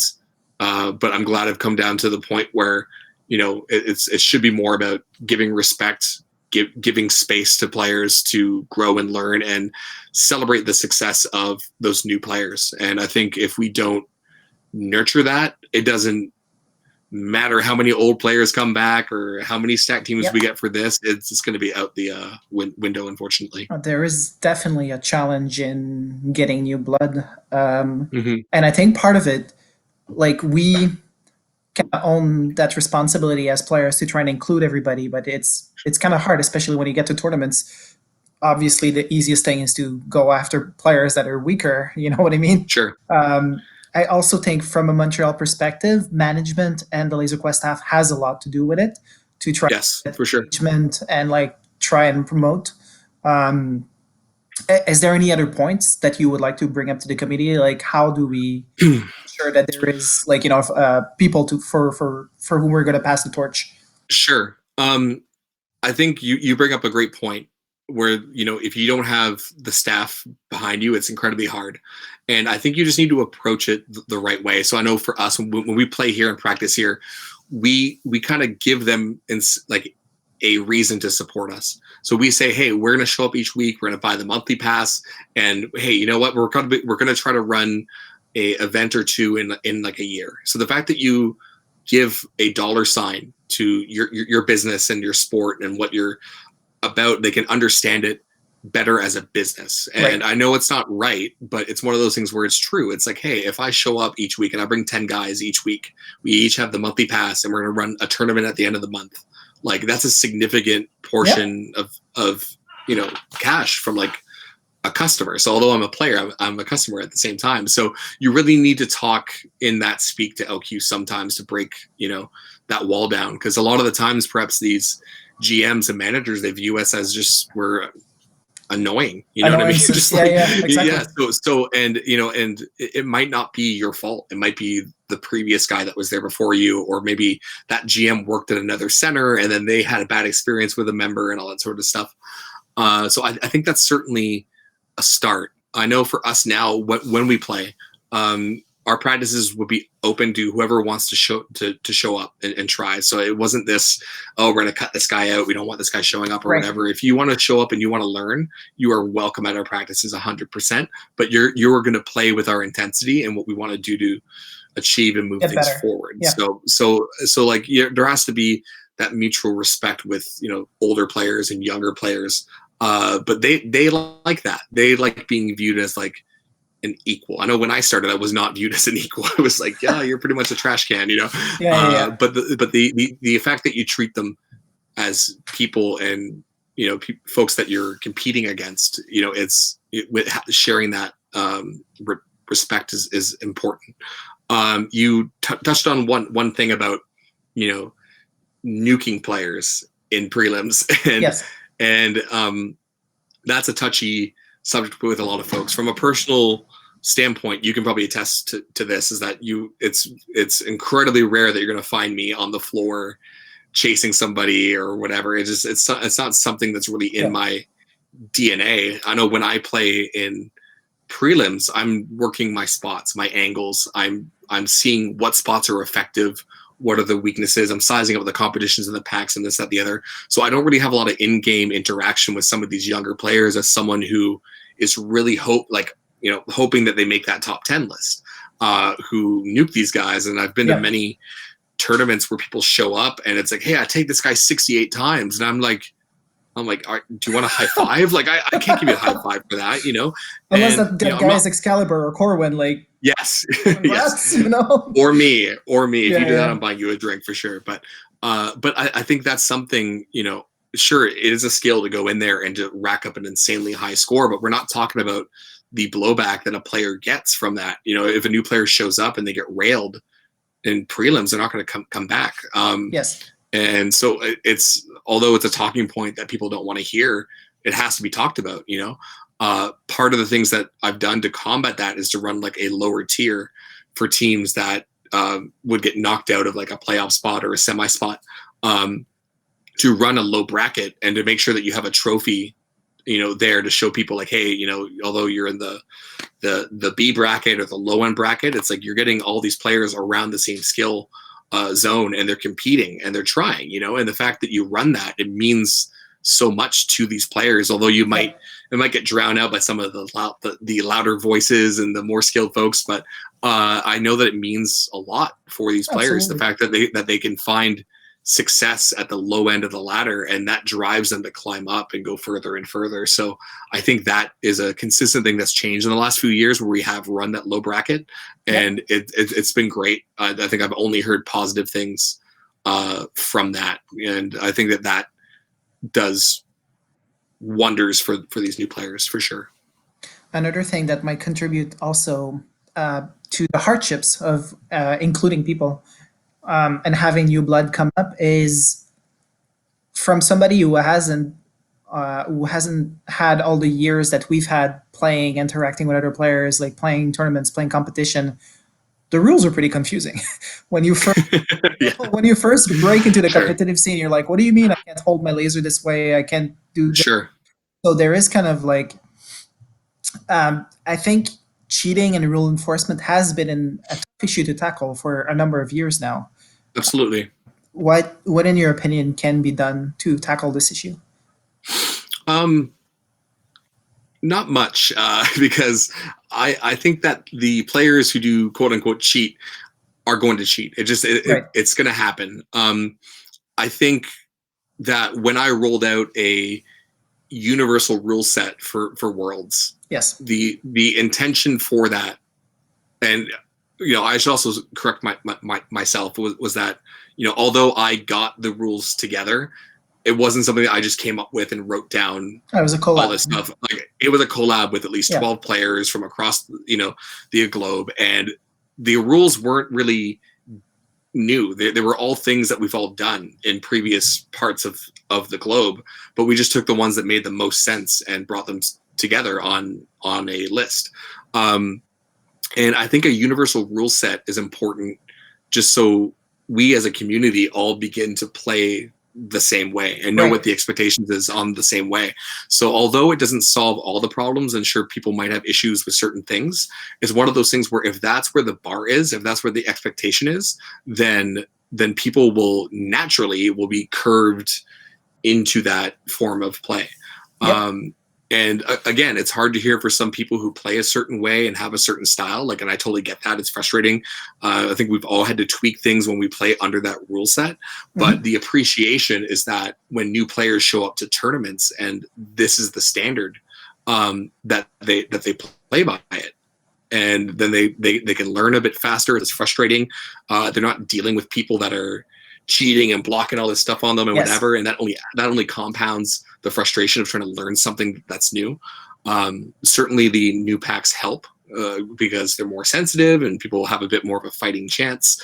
But that's something that should be discussed too, is that the effectiveness of a universal rule set is good for the game on a whole going forward. So although there is, I think the first time I rolled it out, there was a lot of backlash and a lot of like, this makes no sense, or like, what do you mean I can't do that, and whatever.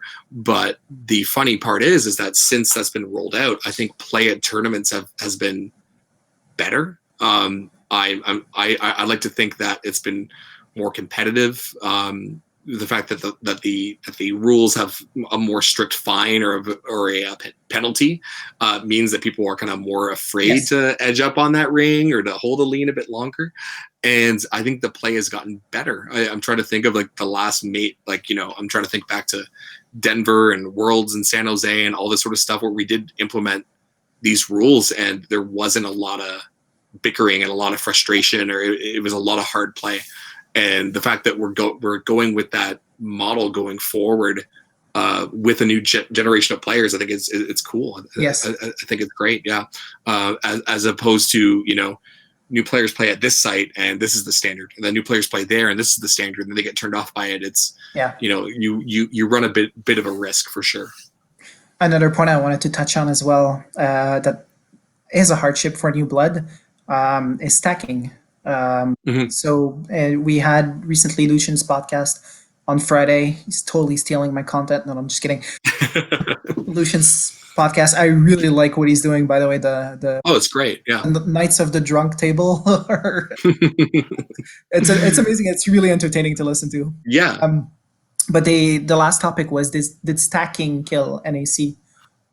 What's your take on that? You're asking the king stacker what he thinks about Exactly. that. Why? You're the perfect person to ask. When this topic comes up about stacking, and not just stacking for sides, but also, knack, like what killed knack and all this sort of stuff, I feel like when people bring up stacking, a lot of the people that bring it up are people who, one, have stacked themselves, which is very odd. So it's very odd when you hear people criticize stacking, but you see them play on nothing but good teams. It's a bit weird.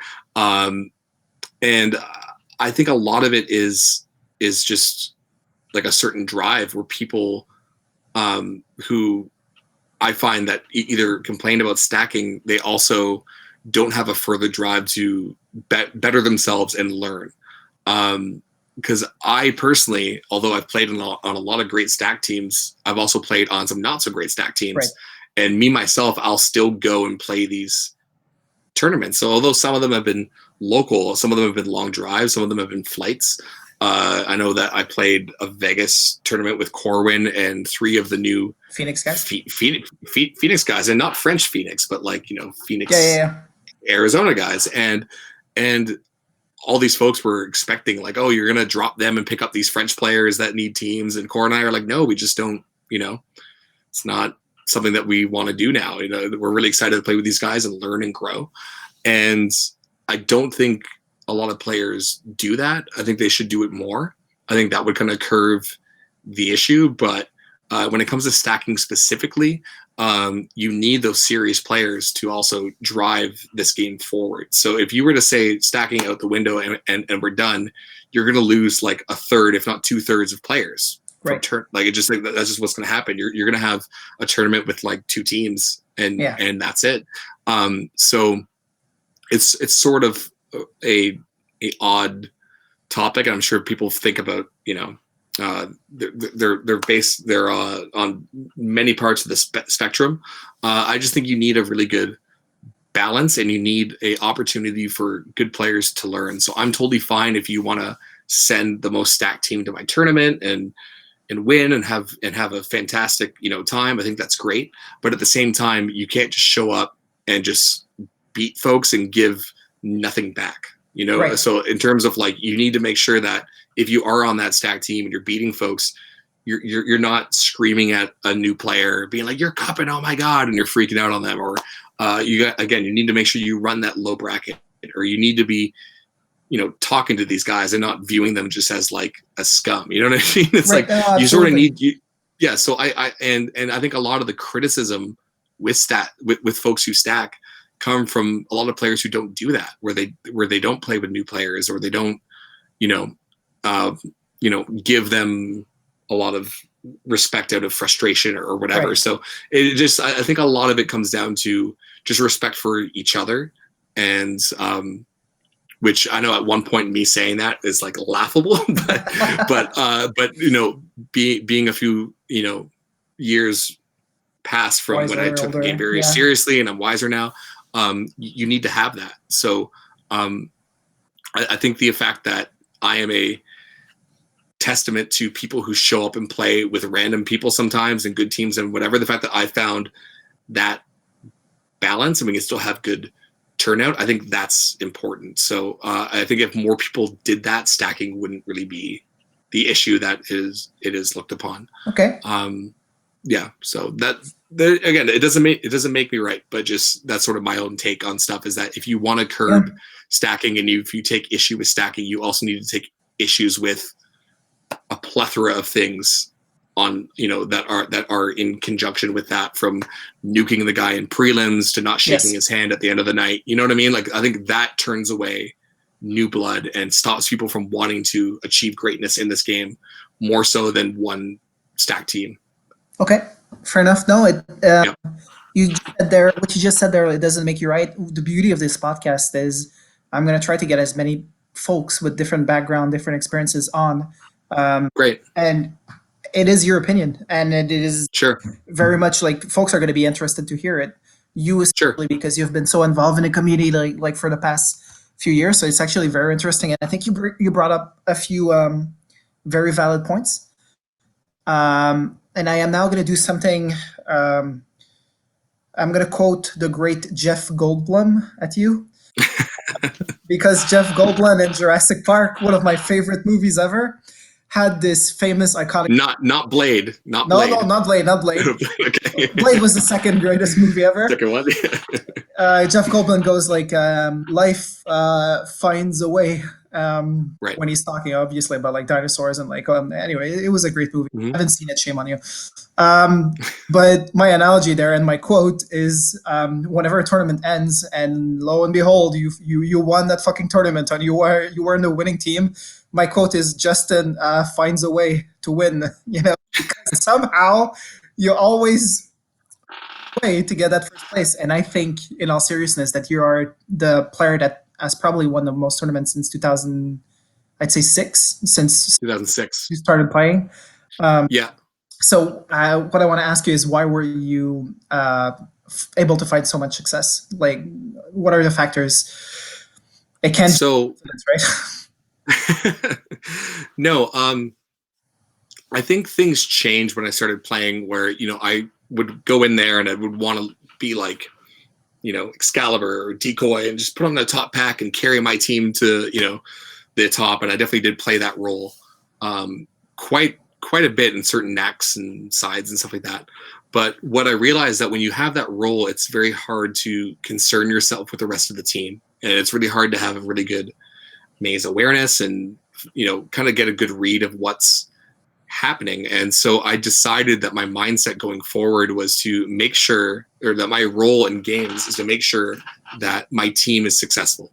Because although I do want that same success for myself, I know that the value of the success of the 3 or 4 or 5 guys on my team is way more important than my personal success. So I know that when I play stuff now, that's pretty much in my mind when I play constantly. So I make sure that when I'm positioning myself in a tower or against a player, that I always have my teammates in my sight lines, or I know what they're doing, or I make sure they're communicating with me.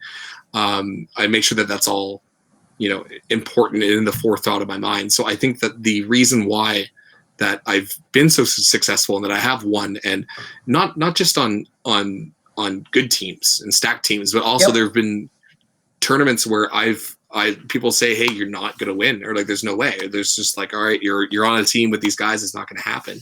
But I find that when you approach the game with that mentality of how can we beat these guys, or how can I make sure that I'm successful, but I want to make sure that you guys are successful. So through the course of the night, I'm asking players on my team, where are you finding success, or like do you like your pack assignment? What's troubling you? What's the problem? And I'm constantly working through these problems so that when we get to the final, that we're all set and we're fine-tuned and we're good to go.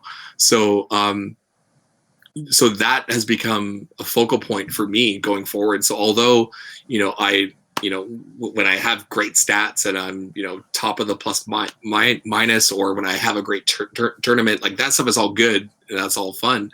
But if my team's not performing well, it doesn't mean much. So Right. The fact that I've embodied that mindset contributes a lot to my success. With that, the mindset of a new player coming into the game where there's so many greats. Like, I personally know I'm never going to be considered a great of the game. I'm never going to be in that top 5 list, and it's a reality that I just know. So for me, I've shifted my focus to, I'd rather people, like, not necessarily fear, but more so I want folks to be concerned when I'm in a game, and that means so much more to me than being on a top 5 or being on like a top 10.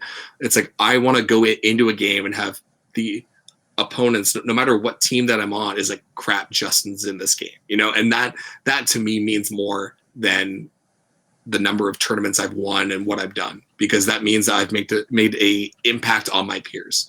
So that for me has been my one check mark that I like to do. And if I can achieve that at each tournament that I attend, and regardless of who I play for, then for me it's worthwhile to keep playing. There's this saying that goes, "A great team is more than the sum of its parts." And I've always found that to be extremely true. I've played a bunch of tournaments actually with you, and you somehow always fucking wrench it out of like people. I hadn't played for like 5 years at some point, and like, oh, let's go win Vegas. And I'm like, okay, sure. So, what, in your opinion, makes a good teammate? A good teammate. So I think the top thing for me is someone who can communicate. So I think communication is so key, not just before a game or after a game, but during an actual game. I want to hear that you're successful in what you're doing. And I also want to hear if you're not finding that success. So if you cannot communicate that with me during a game, that's a huge problem. And I've turned down playing with certain players because I know that either they get frustrated or they don't communicate or they don't want to be part of our unit of what we're doing. And I'm talking about like good players who are everyone's like, wow, you kick that guy out, you know what I mean? But I find that communication is so key, and the fact that if you go into a game with a plan and you stick to that plan, then in some ways you can't fail. You might not get the result you want. You might get outplayed.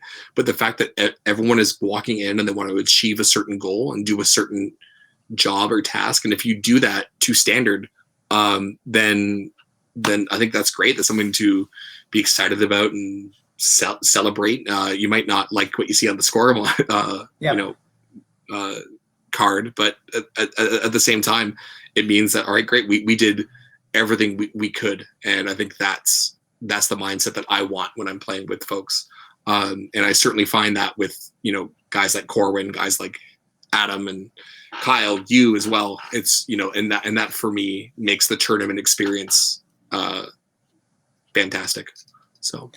So in closing that segment, is there, I know you probably don't want to tell all, but is there more dice secrets that you want to share with the Laser Quest world? More dice secrets. Yeah, exactly. More dice secrets.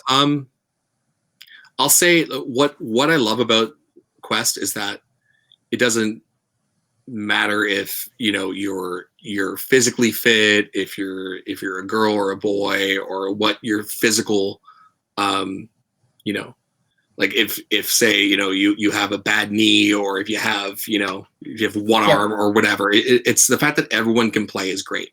And that for me is something that I enjoy when I see players, even in cast, walking into a game and playing. It's fun and it's fantastic.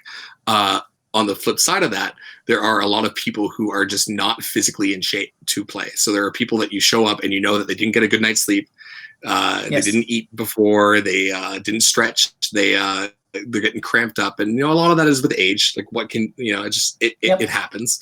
But there are certain players who are fortunate enough that can work out or do Ironmans or do all these things that really contribute to their success in the actual game. So for me, I know at the last Worlds, I didn't practice whatsoever before that. So for me, I was sort of self-conscious, being like, man, I have to fill big shoes. I'm not playing well, but what I can do is I'm committed enough to go to the gym every day. And so although I was in Nova Scotia working on a TV show and I had a little gym to go to, for me, I was like, I'm going to make sure that I'm physically ready to play. So I may not have the skill, I may be rusty here and there, but at least I can contribute this to my team. And I think that was probably the key component why I went there, and I was very successful at Worlds. I think that is a factor that people don't, they just say, I'm going to show up and just see what happens, or I'm going to play how I usually play and whatever. But the fact that, hey, if you get a good night's sleep and if you eat well, and if you stretch out and make sure you're not cramping, it makes us, you look at a guy like Corwin who just runs circles around folks, and it's like, it's because he's like fit. And I think a lot of that too is also bleeds to the mindset of playing. So it's like, if you are committed enough for me to go to a gym and work out every day and be on a treadmill every day, it's like I'm committed enough to do something else, which is go into a DQ and accomplish this goal. So I think the mindset is there for sure. In terms of actual playing, I'm sure that you've heard me scream quite a lot in Yes. games, and I'm being quite loud. And I know a lot of people don't like that. A lot of people kind of look down on it and say like, "Oh, it's rude or it's disrespectful or whatever." But when you're in a game and you can get into somebody's head in any way whatsoever, Yep. That gives me an inch on you that you don't have. So that for me is a no-brainer. So if I'm in front of somebody and I'm screaming at them and I'm, and I'm saying, "Oh, he's down, he's down, he's down." Although, sure, it's not great to hear. People do it to me, it sucks. Yeah. But at the same time, if that voice is in my head, that means that I'm not paying attention to maybe, what I'm doing, what my teammates are doing. My game is being thrown off, and it definitely can speak to the mental mindset of players. The fact that although you may be more skilled than me in terms of like a one-on-one, if you put a piece of duct tape on my mouth and we just go at it, then you might get the upper hand. But at the same time, it's something that it is part of the game. It's that mental, aspect that you see a lot of players do. Yeah, it's part of all, and it's not just me. You see players like, like Blue Flame can be very loud in a game and she hypes up her team. Yep. And she gets on that good pack and she's like, they're all down. And that is also, although it's not good for the opposing player to hear, it's contagious for your own team. Yes. So if you yourself are getting hyped up and screaming and doing all this stuff, you're only going to hype up your team and then also kind of smother the flame of the other people that are, yep. that they're facing. So it's very much contagious. I know, unfortunately, Phoenix can't be here. He said he wasn't feeling too well, but I was really looking forward to speak to him on the interactions that we've had in game and at tournaments. Because Phoenix is like, he's a really solid player and he's a great point scorer, and I just know that we've showed up and we've gone to that playoff or the semi or the final, and we faced, face to face about to go in. And the first thing he does is say, Justin, or I got to face Justin. He was in the sky. And although it's funny and I, in return, because he's a friend of mine who I respect, I'm like, oh, come on, man, whatever. But on the competitive side, I know that I've already won. Right. The fact that he's going into that game with that mindset of he's expecting to lose. Justin is going to be on me this whole game because he knows how to tag me and oh my God and whatever. And that's not the right mindset that you need when you're facing a player like me or one of the other, greats in the actual game. It's like if you walk into a game and you see Excalibur and you see him as like, I'm going to get destroyed, there's no chance that you're going to beat him. So a lot of it is mental, and people don't really think about that all that much. And I wish people thought about it more. Yeah. So I think that is a key thing that I use and I find a lot of success with. And again, I apologize for people who I've angered over the years, or it's part of the game. But I think I think it's right, and I think you can speak to at the end of like a tournament. When I come out of a game, I'm always shaking hands with people. I'm saying good games. I'm very much cordial in that sense. So although you see kind of two sides of that, the sportsmanship is still, the be and all. But in terms of like, physical play, it's like if we're playing, it's like folks can envision that in their heads of like, all right, we're standing sideways, we're moving our arms up and down and whatever, and they sort of visualize how to beat that player within that space. And what folks don't get is like, if you're going to attack my shoulders, right, and I'm going to either bob it or lean it or whatever, it's like you sort of expect that. You sort of expect, if I'm going to go up on this guy, I'm going to lean and get out of the way, right? What you don't expect, and this is something that I do, is for me to completely change how I'm standing and where I am. So if you're going for my shoulder and I'm about to come up and I take a step back, you will miss that first shot. And I know that because you're going for my shoulder and your arms are up in the air, I'm going to dig your front. So I'm going to step back and try to hit you in the front or the back or something. And the fact that a lot of people don't play within this 3D space, or at least think in this 3D space of like, it's not just standing still and moving up and down. There's so many factors that you can do. You can take a step back. You can take a step forward. You have to think not just about the first tag, but the second and third tag too. So it's like me on you. If I go for your shoulders, I know that you're going to, try to dodge it, but your next move is to come up. It's like, Right. there's no, so although I want to get that shoulder tag, I need to think about what is the next move this person is going to do on me. And a lot of people, they don't really think about that. They think about, okay, I just got to move my gun faster, or I'm going to, try to shake more and do this. But if you play around with more of this 3D space of like, what if I take a step forward? If I take 3 steps forward, like if you're going to dig my front and I take 1 step forward, you're not going to hit my front. It just, Right. it's your angle, unless you're like left-handed. If you're right, you might, but like most likely you're not going to hit my front. And then you're going to probably go for my back because you're already down there trying to aim at my front. You're going to go for my back. So I don't need to think about just the first tag, but the second and third and fourth and fifth in that sequence. Other things I can share is that you've heard a lot of people who say, at the start of a game starts and I'm trying to fight you and you tag me 3 times and I go, uh-oh, and I run away, right? That probably happened within 15 seconds, 20 seconds of an 8-minute long game. Right. So you have to think about, like, there's still a lot of tag left to be played, and Yes. I don't have a lot of information on you. So I would rather battle you for a minute straight to find out exactly what your weaknesses are and what I can do, and then I know. And then I can strategically make a plan for the rest of the game to make you not as effective as you are. So you've been in games, sure, where you've started and just 3 tags and someone runs away, and it's like that's not the best thing to do. I want to make sure that if I'm facing you, I want to go for every sensor. I want to go for certain types of like distance, and perhaps I can get them at a long range and whatever. Once I find the holes in your game, then I'll be more effective going forward. If I just get 3 tags and walk away, then you have the advantage for the rest of the game. Right. And I can't let that happen, So that's something that people don't do. They get tagged twice and they run away. Yes. Or they see Excalibur and they run away. And it's like, what if you are playing against someone like Corwin and you found a hole in his game? Like, how effective would you be if you could exploit that hole, being that it's such a great player, right? So I think a lot of players need to work on that mental toughness of like, all right, although it's a tag and although I'm losing here, I can set myself up for the long run, which a lot of people don't do. So, okay. So I know for me personally, like if you're in front of me, I'm going to go for I'm going to, try your sensors and see if it's worth my value to fight you, or if I could switch with somebody and pass along that information to be like, hey, his laser's really hard to hit. And then from there, that player can try and they can go for their shoulders and figure something out.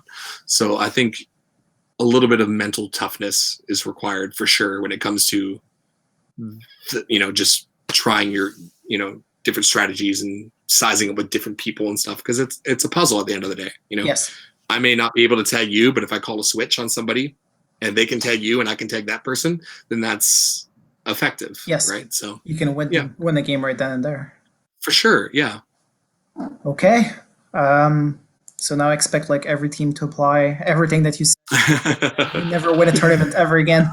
Right. I'm done. I'm out of the water. But yeah, that's just a few things. The game is very deep when it comes to strategy and angles and this and that. I think if I could just leave this as one advice for just players who are frustrated if they're in the mix and they're getting worked or something like that. The one thing that I always say is remove yourself from that situation. So you're in there, it's not going well for whatever reason. Remove yourself and then work your way back into that spot through a different angle and way. Because although you might be holding a great spot in the tower, you don't want to give it up.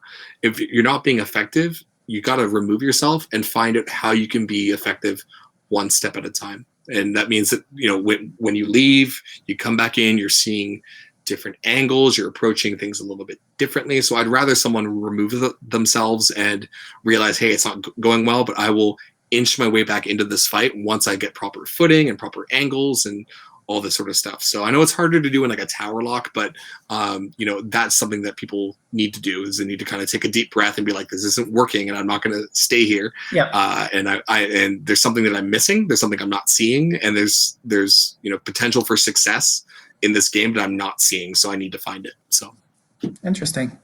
Well, thanks for sharing.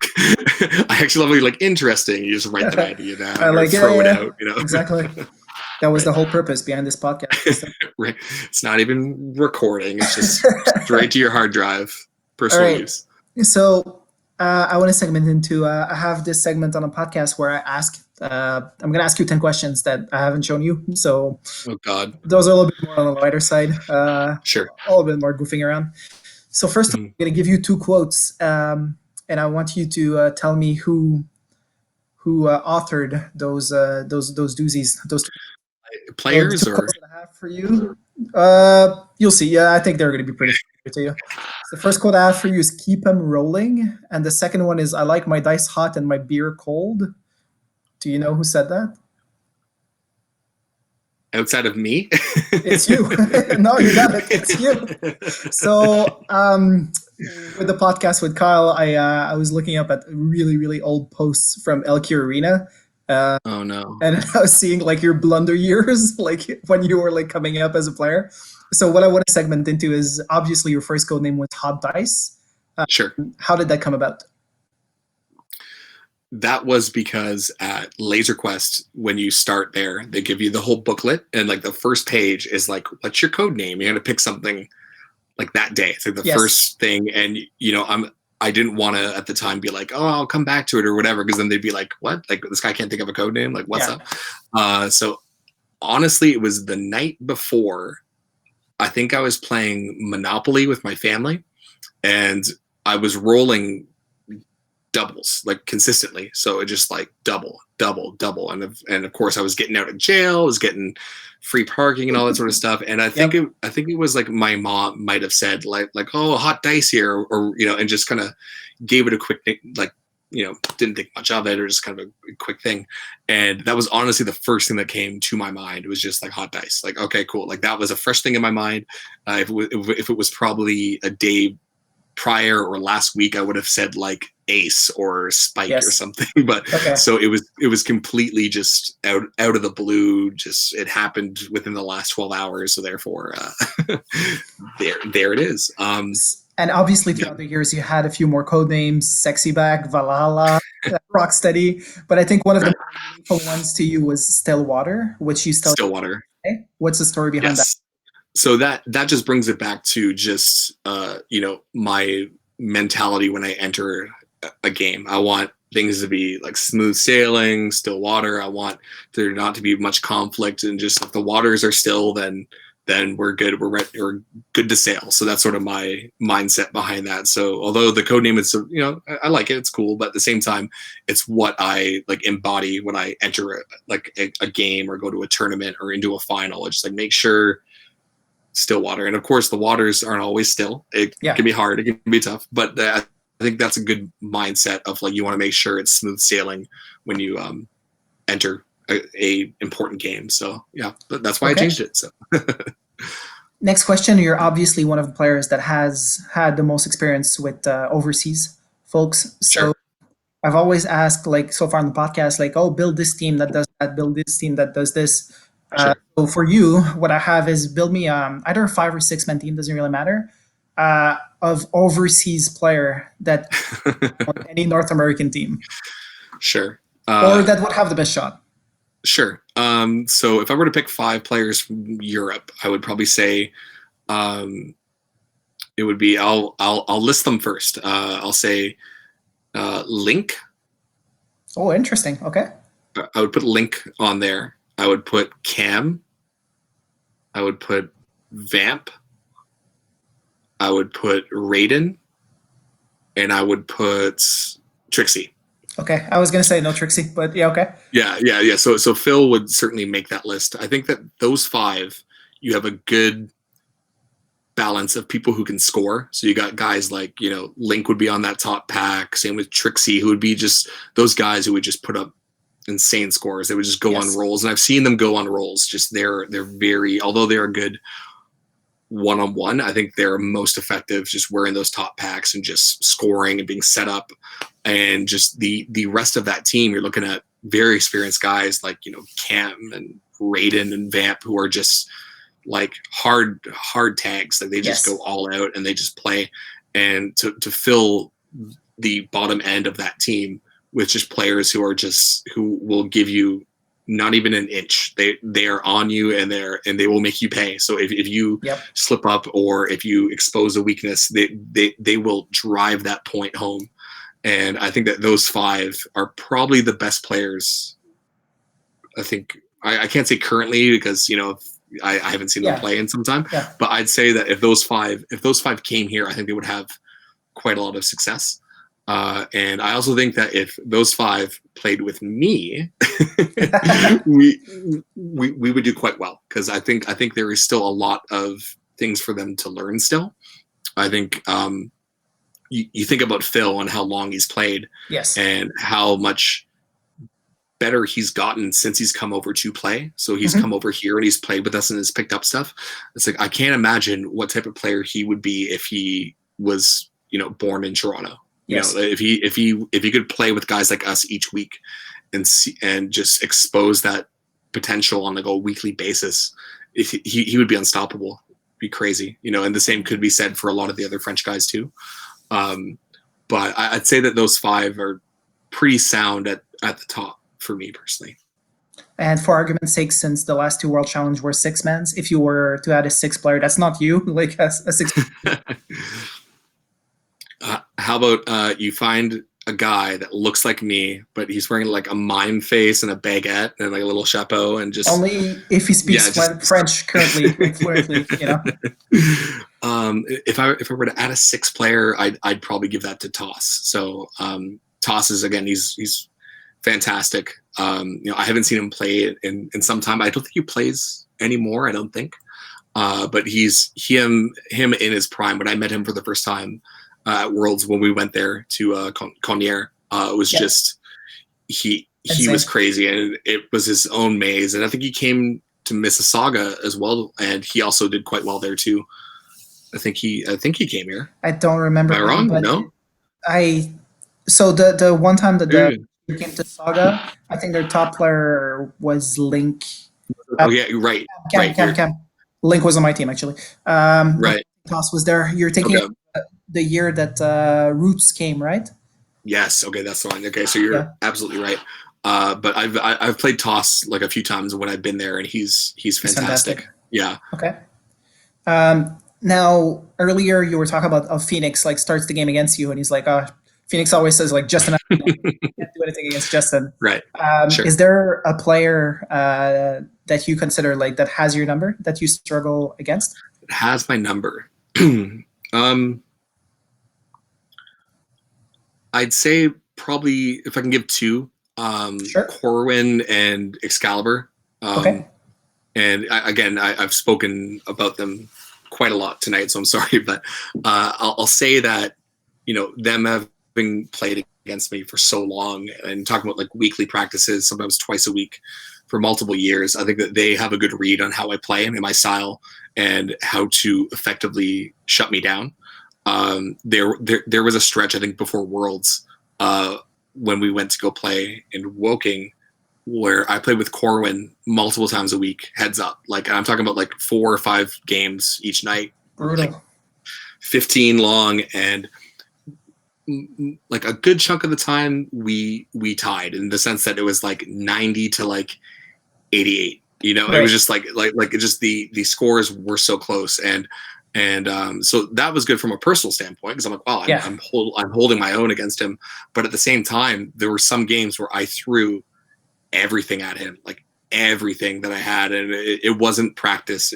It was like, like it felt like knack. It was just like very very aggressive, because that's how we play. It's like if we play, we might as well turn it up, things up, and it got to the point where a bit of like always fun at the end of the night. We're friends, but just like certain times where I throw everything at that dude, and same with Excalibur too, where I throw everything I have, and just it's not enough, and that is frustrating. yes, definitely. So I'd have to toss them up. Of course there are guys who are just hard to hit. When you got like Dark Angel on you, it's not going to be a fun time, regardless of what pack you have, regardless of what pack he has. He's just consistently such a good player, and he's such a hard tag, So I'd say he's certainly up there too, and then you get sort of these oddballs that show up that you're just like, you don't see this guy in a long time. Or I think there was one time where I think I played Atticus, and I haven't played him in a long time, and I was like, oh, it's great to see Josh, and I say hi, and he stands there quietly as he does, and just you sort of forget how good like a player like him is. Like when you put a good pack on him and you set him up in a tower to like run stuff, and then he just runs right through you, and you're just like man, like holy crap, you know. So, and part of that is, I guess, a bit of like, you know, you underestimate the person, but at the same time, you also realize how explosive of a player he can be, and you forget about him. You're like, oh crap, you know. I think the same could be said with like Capri Sun, where you're like, oh, like Ray, he shows up and you're friends and you hug and hey, how you been? And it's all great. And you know, he sort of sets you up in the sense that he's like, I haven't played in a long time. Like, oh my, like I'm so out of shape and all this sort of stuff like that. And then you sort of get into a game and you realize that like he still has that game sense. Like he still understands how to score. He still understands how to be effective. And so you can't really take a lot of players lightly, because then, you know, you walk out of the game and he's up there at the top of the scoreboard. So. Okay. Yeah. I've asked this question a few times now, and I really like this question actually. Does one game ever stand out to you? Like, what is your favorite game quest that you've ever played? Wow. So not tournament, just one singular game. No, tournaments, everything included. Or it can be a tournament, but with or like a double quest or like a tournament or something. No, one game, just one game. My goodness. That's hard. There's been so many, and you know, my mindset too is, again, I find success or I find something to be happy about or something to celebrate at every tournament that I go to. So I think of a bunch of stuff and I'm just like, wow, like that was a great moment. Or like, wow, I played really well there. Or like, hey, I didn't play well there, but my team played very well here, and that alone is great. I'd say that if I were to pick one recently, would be there. We played a Whitby 3-man, and it was like one of the first times that it was me, Corwin, and Adam on like a same team. And although people think that we play together again all the time, it was like the second time I played a side tournament with Adam. I played a bunch with Corwin. They played together a whole bunch. But I remember going into that final, and what was funny is that the whole time, the whole tournament, we walked in and just took whatever, walked in, played, and left. We didn't talk. Like, I didn't talk to Corwin that much that night. I didn't talk to Adam that much that night. Like, I had to run the tournament. Corwin was doing live streaming. Adam was catching up with people.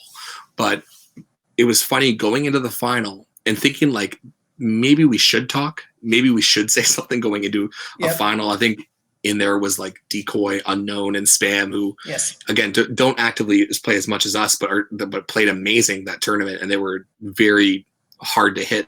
And again, quite smart. You can't really take them lightly. But I remember just going into a game and just, again, not saying anything to them, like nothing before, nothing going up the ramps, nothing going down the ramps, just us gelling as we do, playing and coming out of the game. And the fact that, you know, we eventually won that tournament, that double quest, all that sort of stuff. But the fact that I can do that with certain players and have that success, it's memorable. It just makes me look back at all those years of playing against them and with them and practicing, and the fact that you can get to that stage, it's crazy when you think about it. So I think that for me it stands out. And you know, again, it was a local tournament. It wasn't anything huge like NAC or anything like that, but still, like it's something to reflect on for sure.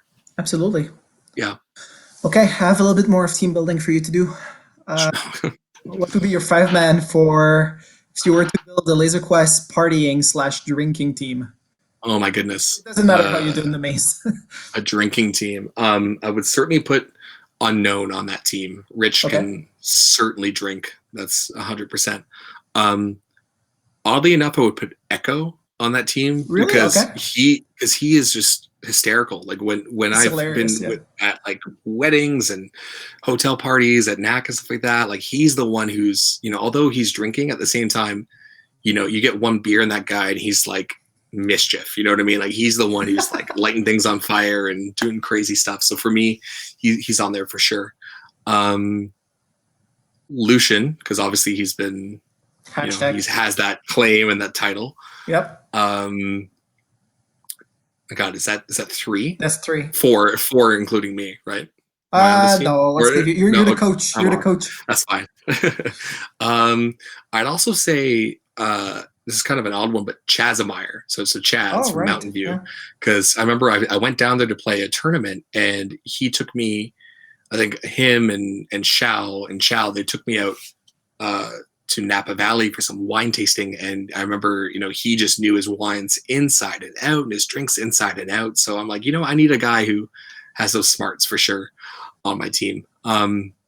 Zeus for sure would make that list 100%. I think him in Vegas, so many stories, so much insanity. I think I recall him drinking his face off at 4-card poker and then breaking into the room at like 5 o'clock in the morning, was throwing like $100 chips at me, wearing no shirt and being like, back to the floor. And he walks away and you're like, oh my God, like this guy's an animal. And the fact that he can play a tournament the next day and win is just astounding. Yeah. But yeah, so he's on there, and that's 5. That's 5. That's 5. Great. Yeah. Right. And then sorry, what I also say is that the reason why I left Travis off there is because I want to make sure that he's good competition for us. So I think he's head and shoulders above all everybody 5 else. Of those guys. I want to make that an interesting, drink off. So I want to make sure he's his own team. So got it. I was gonna say there's 2 names that I'm really impressed that are on there. Travis was one of them, but the other one was Trix. No Trix? Oh my goodness, yeah.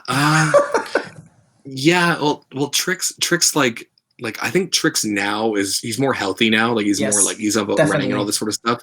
But I'll say when I went there to go play ELC, I think I stayed with him for a few weeks. I think it was sort of a thing where he came here and he stayed with me, and he goes, hey, if you want to come over here, stay with you. So I stayed with him there, and I'll tell you, like every day, like we would drink, and it wasn't just like a, hey, like 6 o'clock, let's go. It was like we have our night out, we sleep in until like noon, and we get up, get ready to go, and then we go to the bar like right away, and then it's just it's 14 hours of drinking, and I'm talking about that for like 2 weeks. It was crazy. It was absolutely crazy. So yeah, he's certainly up there, that's for sure. He's like in a division of his own. Right. Who would you give an all-time sportsmanship award to? I want a team and a player. Okay, so in terms of a team, this might come as a surprise, but NRH I would give sportsmanship to, and I think a lot of people are kind of like, what? And I think you have to keep in mind it's my personal experience with those guys. So to set the mood, you have to keep in mind that at that time we weren't very well liked as a team, so people didn't really like a lot of the Toronto guys, and we knew that we would be facing them. And I'll say that the one team that gave us consistent respect through the years, and although there's been lots of flaming online and all this sort of stuff like that, we always got there, and we always had that respect for each other, and hoping that we both are in the final. We always say, hey, maybe we'll see you in the final, and that was sort of like a huge thing for us to hear that one of the best teams here is tipping their hats to us. Yes. And that's something that didn't happen all the time for us. And we'd show up to places, and we also get we come out of games, we hear boos, we hear like fuck Canada and all this sort of stuff, and it's like I get it, it's part of the sport, but it was nice to show up and you get the respect from their players. And I know that they didn't get a lot of respect either. They didn't dish it out to a lot of people. It just, so like, I understand, but that's just my own personal take. In terms of a personal award, I would probably give it to you. I think you've been very fair and positive when it comes to every tournament that I've played with you, against you, alongside you. And I know the Nice Guy Award always goes to Corwin, so you're going to miss that award no matter what. But I do love when you show up and you're nothing but helpful, nothing but supportive, and even when there's crap going on and drama and whatever, you still always have something nice to say about everyone there. You know, I think it was great when I think you and Phoenix did like a prediction list of Mississauga, the last 5 men, and like if I were to do that, it would be like the video would be like a minute long, and it would be like, oh, this team wins, bye. It's just sort of like get out of there. But you made sure that you gave respect for you know the teams at the bottom. You know, you acknowledged that there were some mid-tier teams that maybe didn't have a good chance, but you highlighted what their strengths are and what to look out for, and the fact that you do that consistently at every tournament that you go to is great. And I think more people should take a page out of your book and do more of that, because I think if more people did that, our scene would just grow and grow and grow. So I think that you certainly deserve a sportsmanship award. I think it's probably the reason why when we went to France that we won the sportsmanship award, is because it's like, hey, there's a French guy and he's helping us. French, yeah, that was it. And that's why you. But like I think that's important, you know. And you know, I think our first tournament that we played together, I think I'm trying to think. It was Vegas. No, it was Joust 2.0. Yeah, way back in the day. Okay, so not that one, but no, because it was that Vegas. was a local. It totally was Vegas. Yeah, it was Vegas. Yeah. So I think when we played that, it was nice for you to show up, and I think you were kind of like a bit self-conscious. I haven't played in so long, and you know, I've sort of lost it and whatever. So the fact that you were positive through that experience is something that is noteworthy. Like, and it's something that me as your teammate I can work with.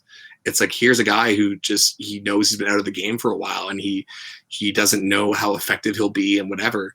But we found a plan that worked, and we were successful. I think we won, right? So, and you also weren't the worst player on that team. I don't think, in terms of scores and stats, I don't think you were.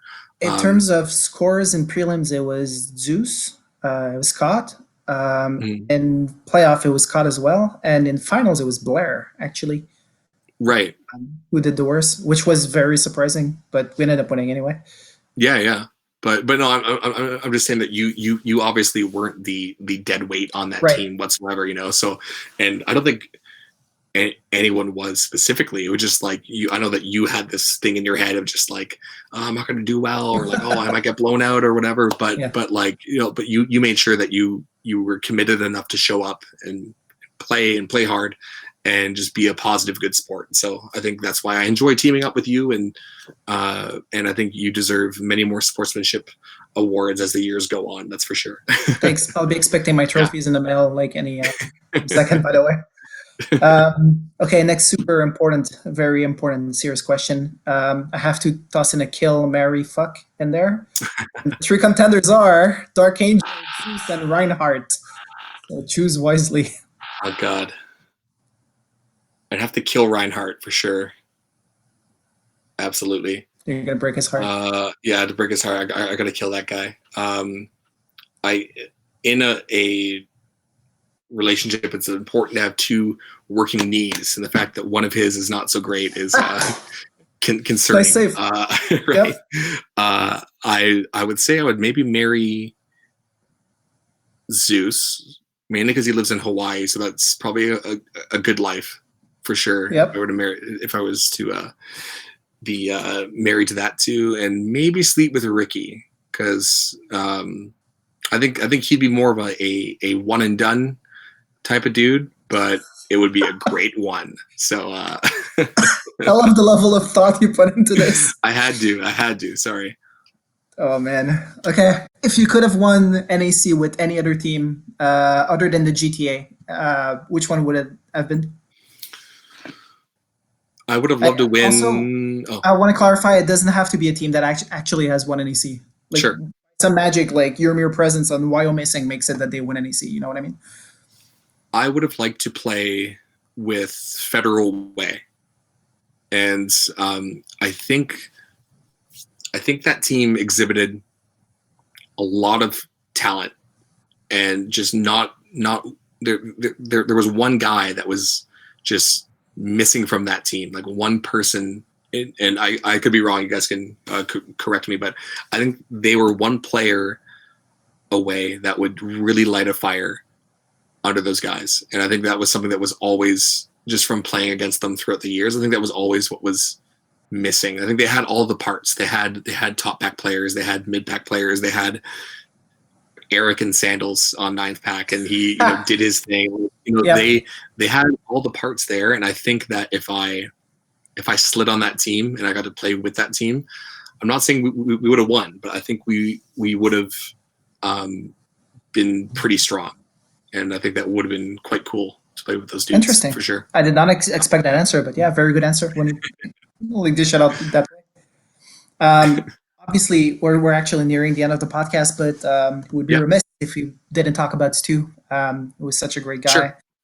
And as we spoke about, like with Adam, Stu passed away a few years ago. This guy was just a highlight reel of awesomeness and of stories, and he was an amazing laser tag player on top of it.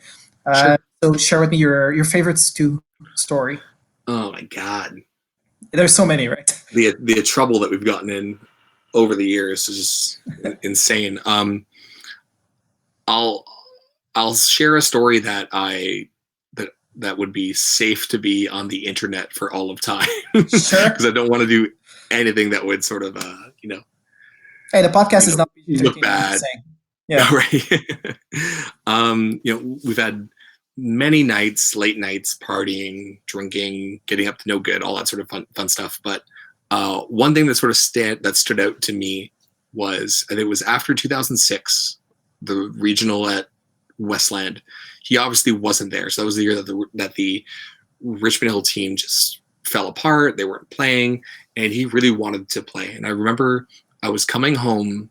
I think I was dropped off at like a subway station or something, and I was about to take the train home. And Stu calls me, and he's like, "Hey, like, are you back?" And it's like, at this point, it's Sunday night. I got school the next day and all this sort of stuff. And he's like, "Hey, like, where are you?" And I'm like, "Oh, I'm at the station." And he goes, "Stay there. I'll come and get you." And I'm like, "Why?" So I think there's something wrong or whatever. And he goes, No. And so he goes, "Here, I'll like drive you home." And like at that point, it's like it's not even worth his time to pick me up. I'm gonna get on the subway and get home and be there quite quick. But he was insistent on picking me up and asking me every single thing that happened on that weekend. So I'm talking about like the practice games, how the other teams were playing, what happened after day 1, what happened after day 2, what happened in consoles, like all this sort of stuff. He wanted the full spill of what happened, which I'm sure that you could have gotten from, what happens on LQA and all that sort of stuff. But he wanted to be there so bad. And the fact that he was at that time, he was so passionate and to the point where he goes, "Hey, I'll pick you up and I'll drive you home. Just like tell me everything that happened." It really speaks to his commitment of not just being friends, but also just like the commitment to us as a team, even when he wasn't even on that team. So I think that that's something that passion carried over, and he made the team the following year. He went on a slew of runs. Like he was playing out of his mind for the last few years there, and just like. I think there was like a winter slam, like at that joust where he was playing with like Darkstorm and Marine and Kyle and Zeus, and they were just slaughtering people and just dominating.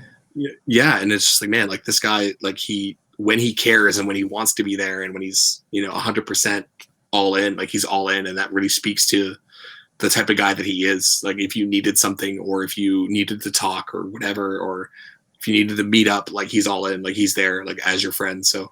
So he's certainly a guy that we miss, and someone that I know that he sort of dropped out of playing. He didn't really play a whole lot post like 2012. But it still sucks when you don't have a guy who's here that was like your teammate. So he's certainly missed, and we always laugh whenever we think of him or talk about him, or we recant stories, and it's something that. I guess the plus side of this whole thing is something that bonds us all together, so although Echo and I will, argue it out, it's like we always have the relationship that we had when Stu was there and when we were all together. So I think that that's something that, although that Echo and I will troll each other all day, but we know that we're friends at the end of the day. We know that because of this connection that we all shared, we're together and friends for life. So that only reinforces that which I think is great. I think that's fantastic, and that's something that I have with all the other guys on our team. And Stu is often a huge spot in that still, although he's no longer here. So I think I got to see how much like the beauty of his character, how much of a good guy he actually was when we took that to France, right? Like his mere presence and his like him being good natured and being extremely fucking funny about like everything, really like impacted that trip for the better. So yeah, he's that laugh in that maze is just unique. It's unique when you hear that Stu laugh, and you know why. It's because a laugh is happening, and you're going to hear all about it when the game's done. Yep. So it's something that we miss for sure.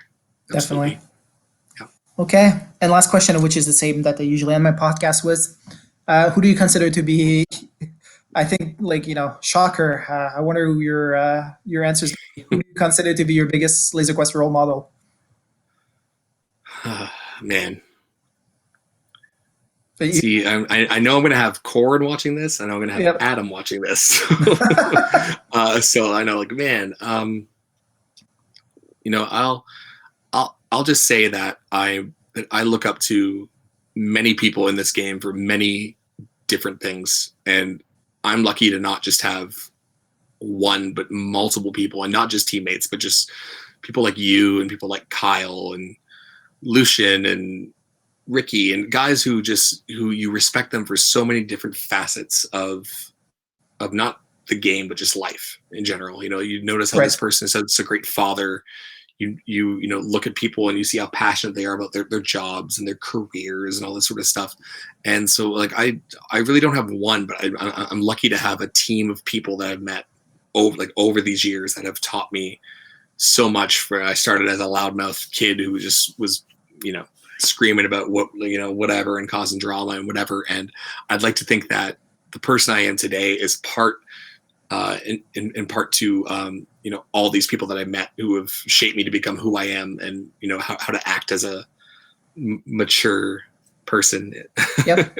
Although at times I still like to laugh it up, but like I really lean on a lot of different things from different folks. So it could be just how smart Spam is and how he sees the game, to how dedicated Corin is to his fitness. There's so many different facets that I take. So I wouldn't say there's one person, but a whole team of people that I'm thankful to call friends. So yeah, that's my cop out. That's my cop out.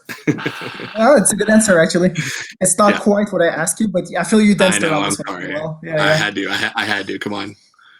I would normally ask you about Denver or about any upcoming tournaments that you would plan on attending. Obviously, we don't know what's going to happen. Just put in this way: are you planning if Denver is moved, or are you planning on attending Denver? Planning to attend, yes. Okay. I unfortunately don't think that LQ's not going to be back for a while, and that is my gut instinct, and so it's hard to think about that stuff, but it's realistic at the same time. Yep. Like I'm just thinking about, like, I know that Lucian has toyed with the idea of, like, okay, like, it's going to be in the fall or it's going to be in Christmas and whatever, and I'm just trying to think of myself going on a plane, going to a hotel, going to a city, going into a LQ, putting on packs that other people wear that aren't cleaned after each, it's just that there's so many. It's hard to imagine. Even just being in a arena and facing somebody and playing, it's just, it's hard for me to envision right now. And it's a reality that I think a lot of people don't want to face, but I think it's going to be a long time that I think LQ comes back. And when it does, it'll be very different. So I'm definitely looking forward to come back into the game and play and see my friends. I certainly think that a local tournament in Toronto is probably more doable than a Denver tournament, in terms of, like, the border might still be closed. Yep. We don't have to fly. We can drive. I think you guys might come down if I were to run something. Absolutely. So it's like, I think that is much more likely. And I think that working with LQ to make sure there are safety protocols in place and cleaning and all that sort of stuff, I think that's more manageable. But I think when you add in flights, hotels, and being in different cities, it adds lots of layers. And when you add these big team games, like, hey, you're gonna have like 8-man teams times 3 or times 4 in an arena, and it's hard to think about. So yeah, I would like LQ to be back. I would definitely be supportive of those scenes, and we just have to be very realistic about what our expectations is. And I think once we get the answers, I think that's when we as a community need to step up and say, this works for us, or like, we will be there. Like, no waffling, no like, okay, I'll talk to the guys. It's like, once things go green, we really need people to be loud, and they really need to say, like, we will be there 100%. Because I know that prices are going to change, how we run these events are going to change. It's folks need to either be all in or all out, which is hard because LQ, it's hard to do that as it is. But also the situation being what it is has also impacted all of us differently. Sure. So like people like laid off. People have some people have profited from the situation. So it's kind of hard to imagine like what the new world is going to be, or so to say. Sure. But, okay, sure. Fair enough. Before we do closing, is there anything else you wanted to address? Anything else you wanted to talk about?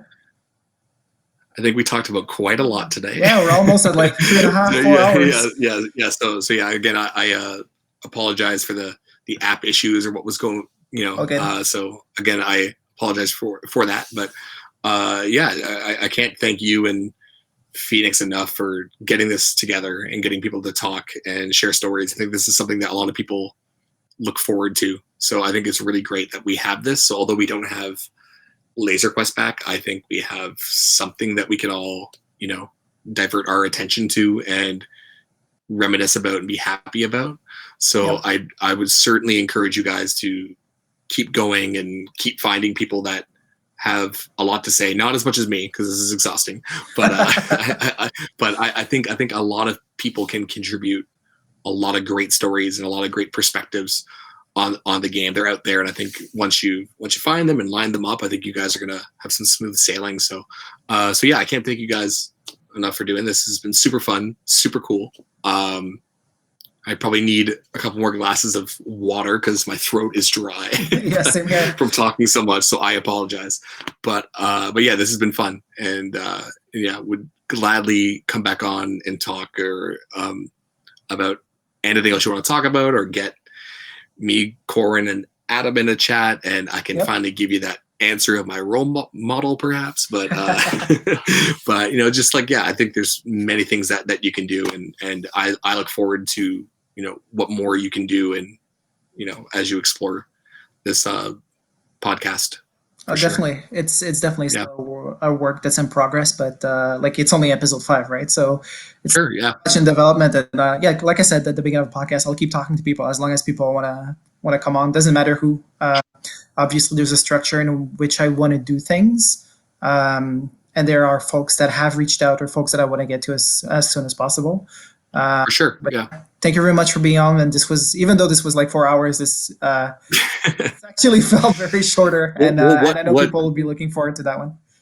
Well, what folks also don't know, and this is sort of the disadvantage with us, is that like I do consider you a close friend, and like outside of tag and stuff, you know what I mean? So it feels like, this was a unique situation where I think if we were to do this even without Quest, we could probably talk for this long, if not longer, you know what I mean? So just so I think folks got more of a friendly catch up than an actual tag talk. So I apologize, but no, this has been fun. It's been great. So, and I was happy to discuss a few more things outside of the history of Toronto East. I think there's so much more we could talk about with tag and the future of tag. So hopefully that's a theme that goes on and on as you continue to do this. Cause if the more we talk about tag, the more it's a thing, so once we just keep rolling our, with that, I think we're going to come out okay at the end of this for sure.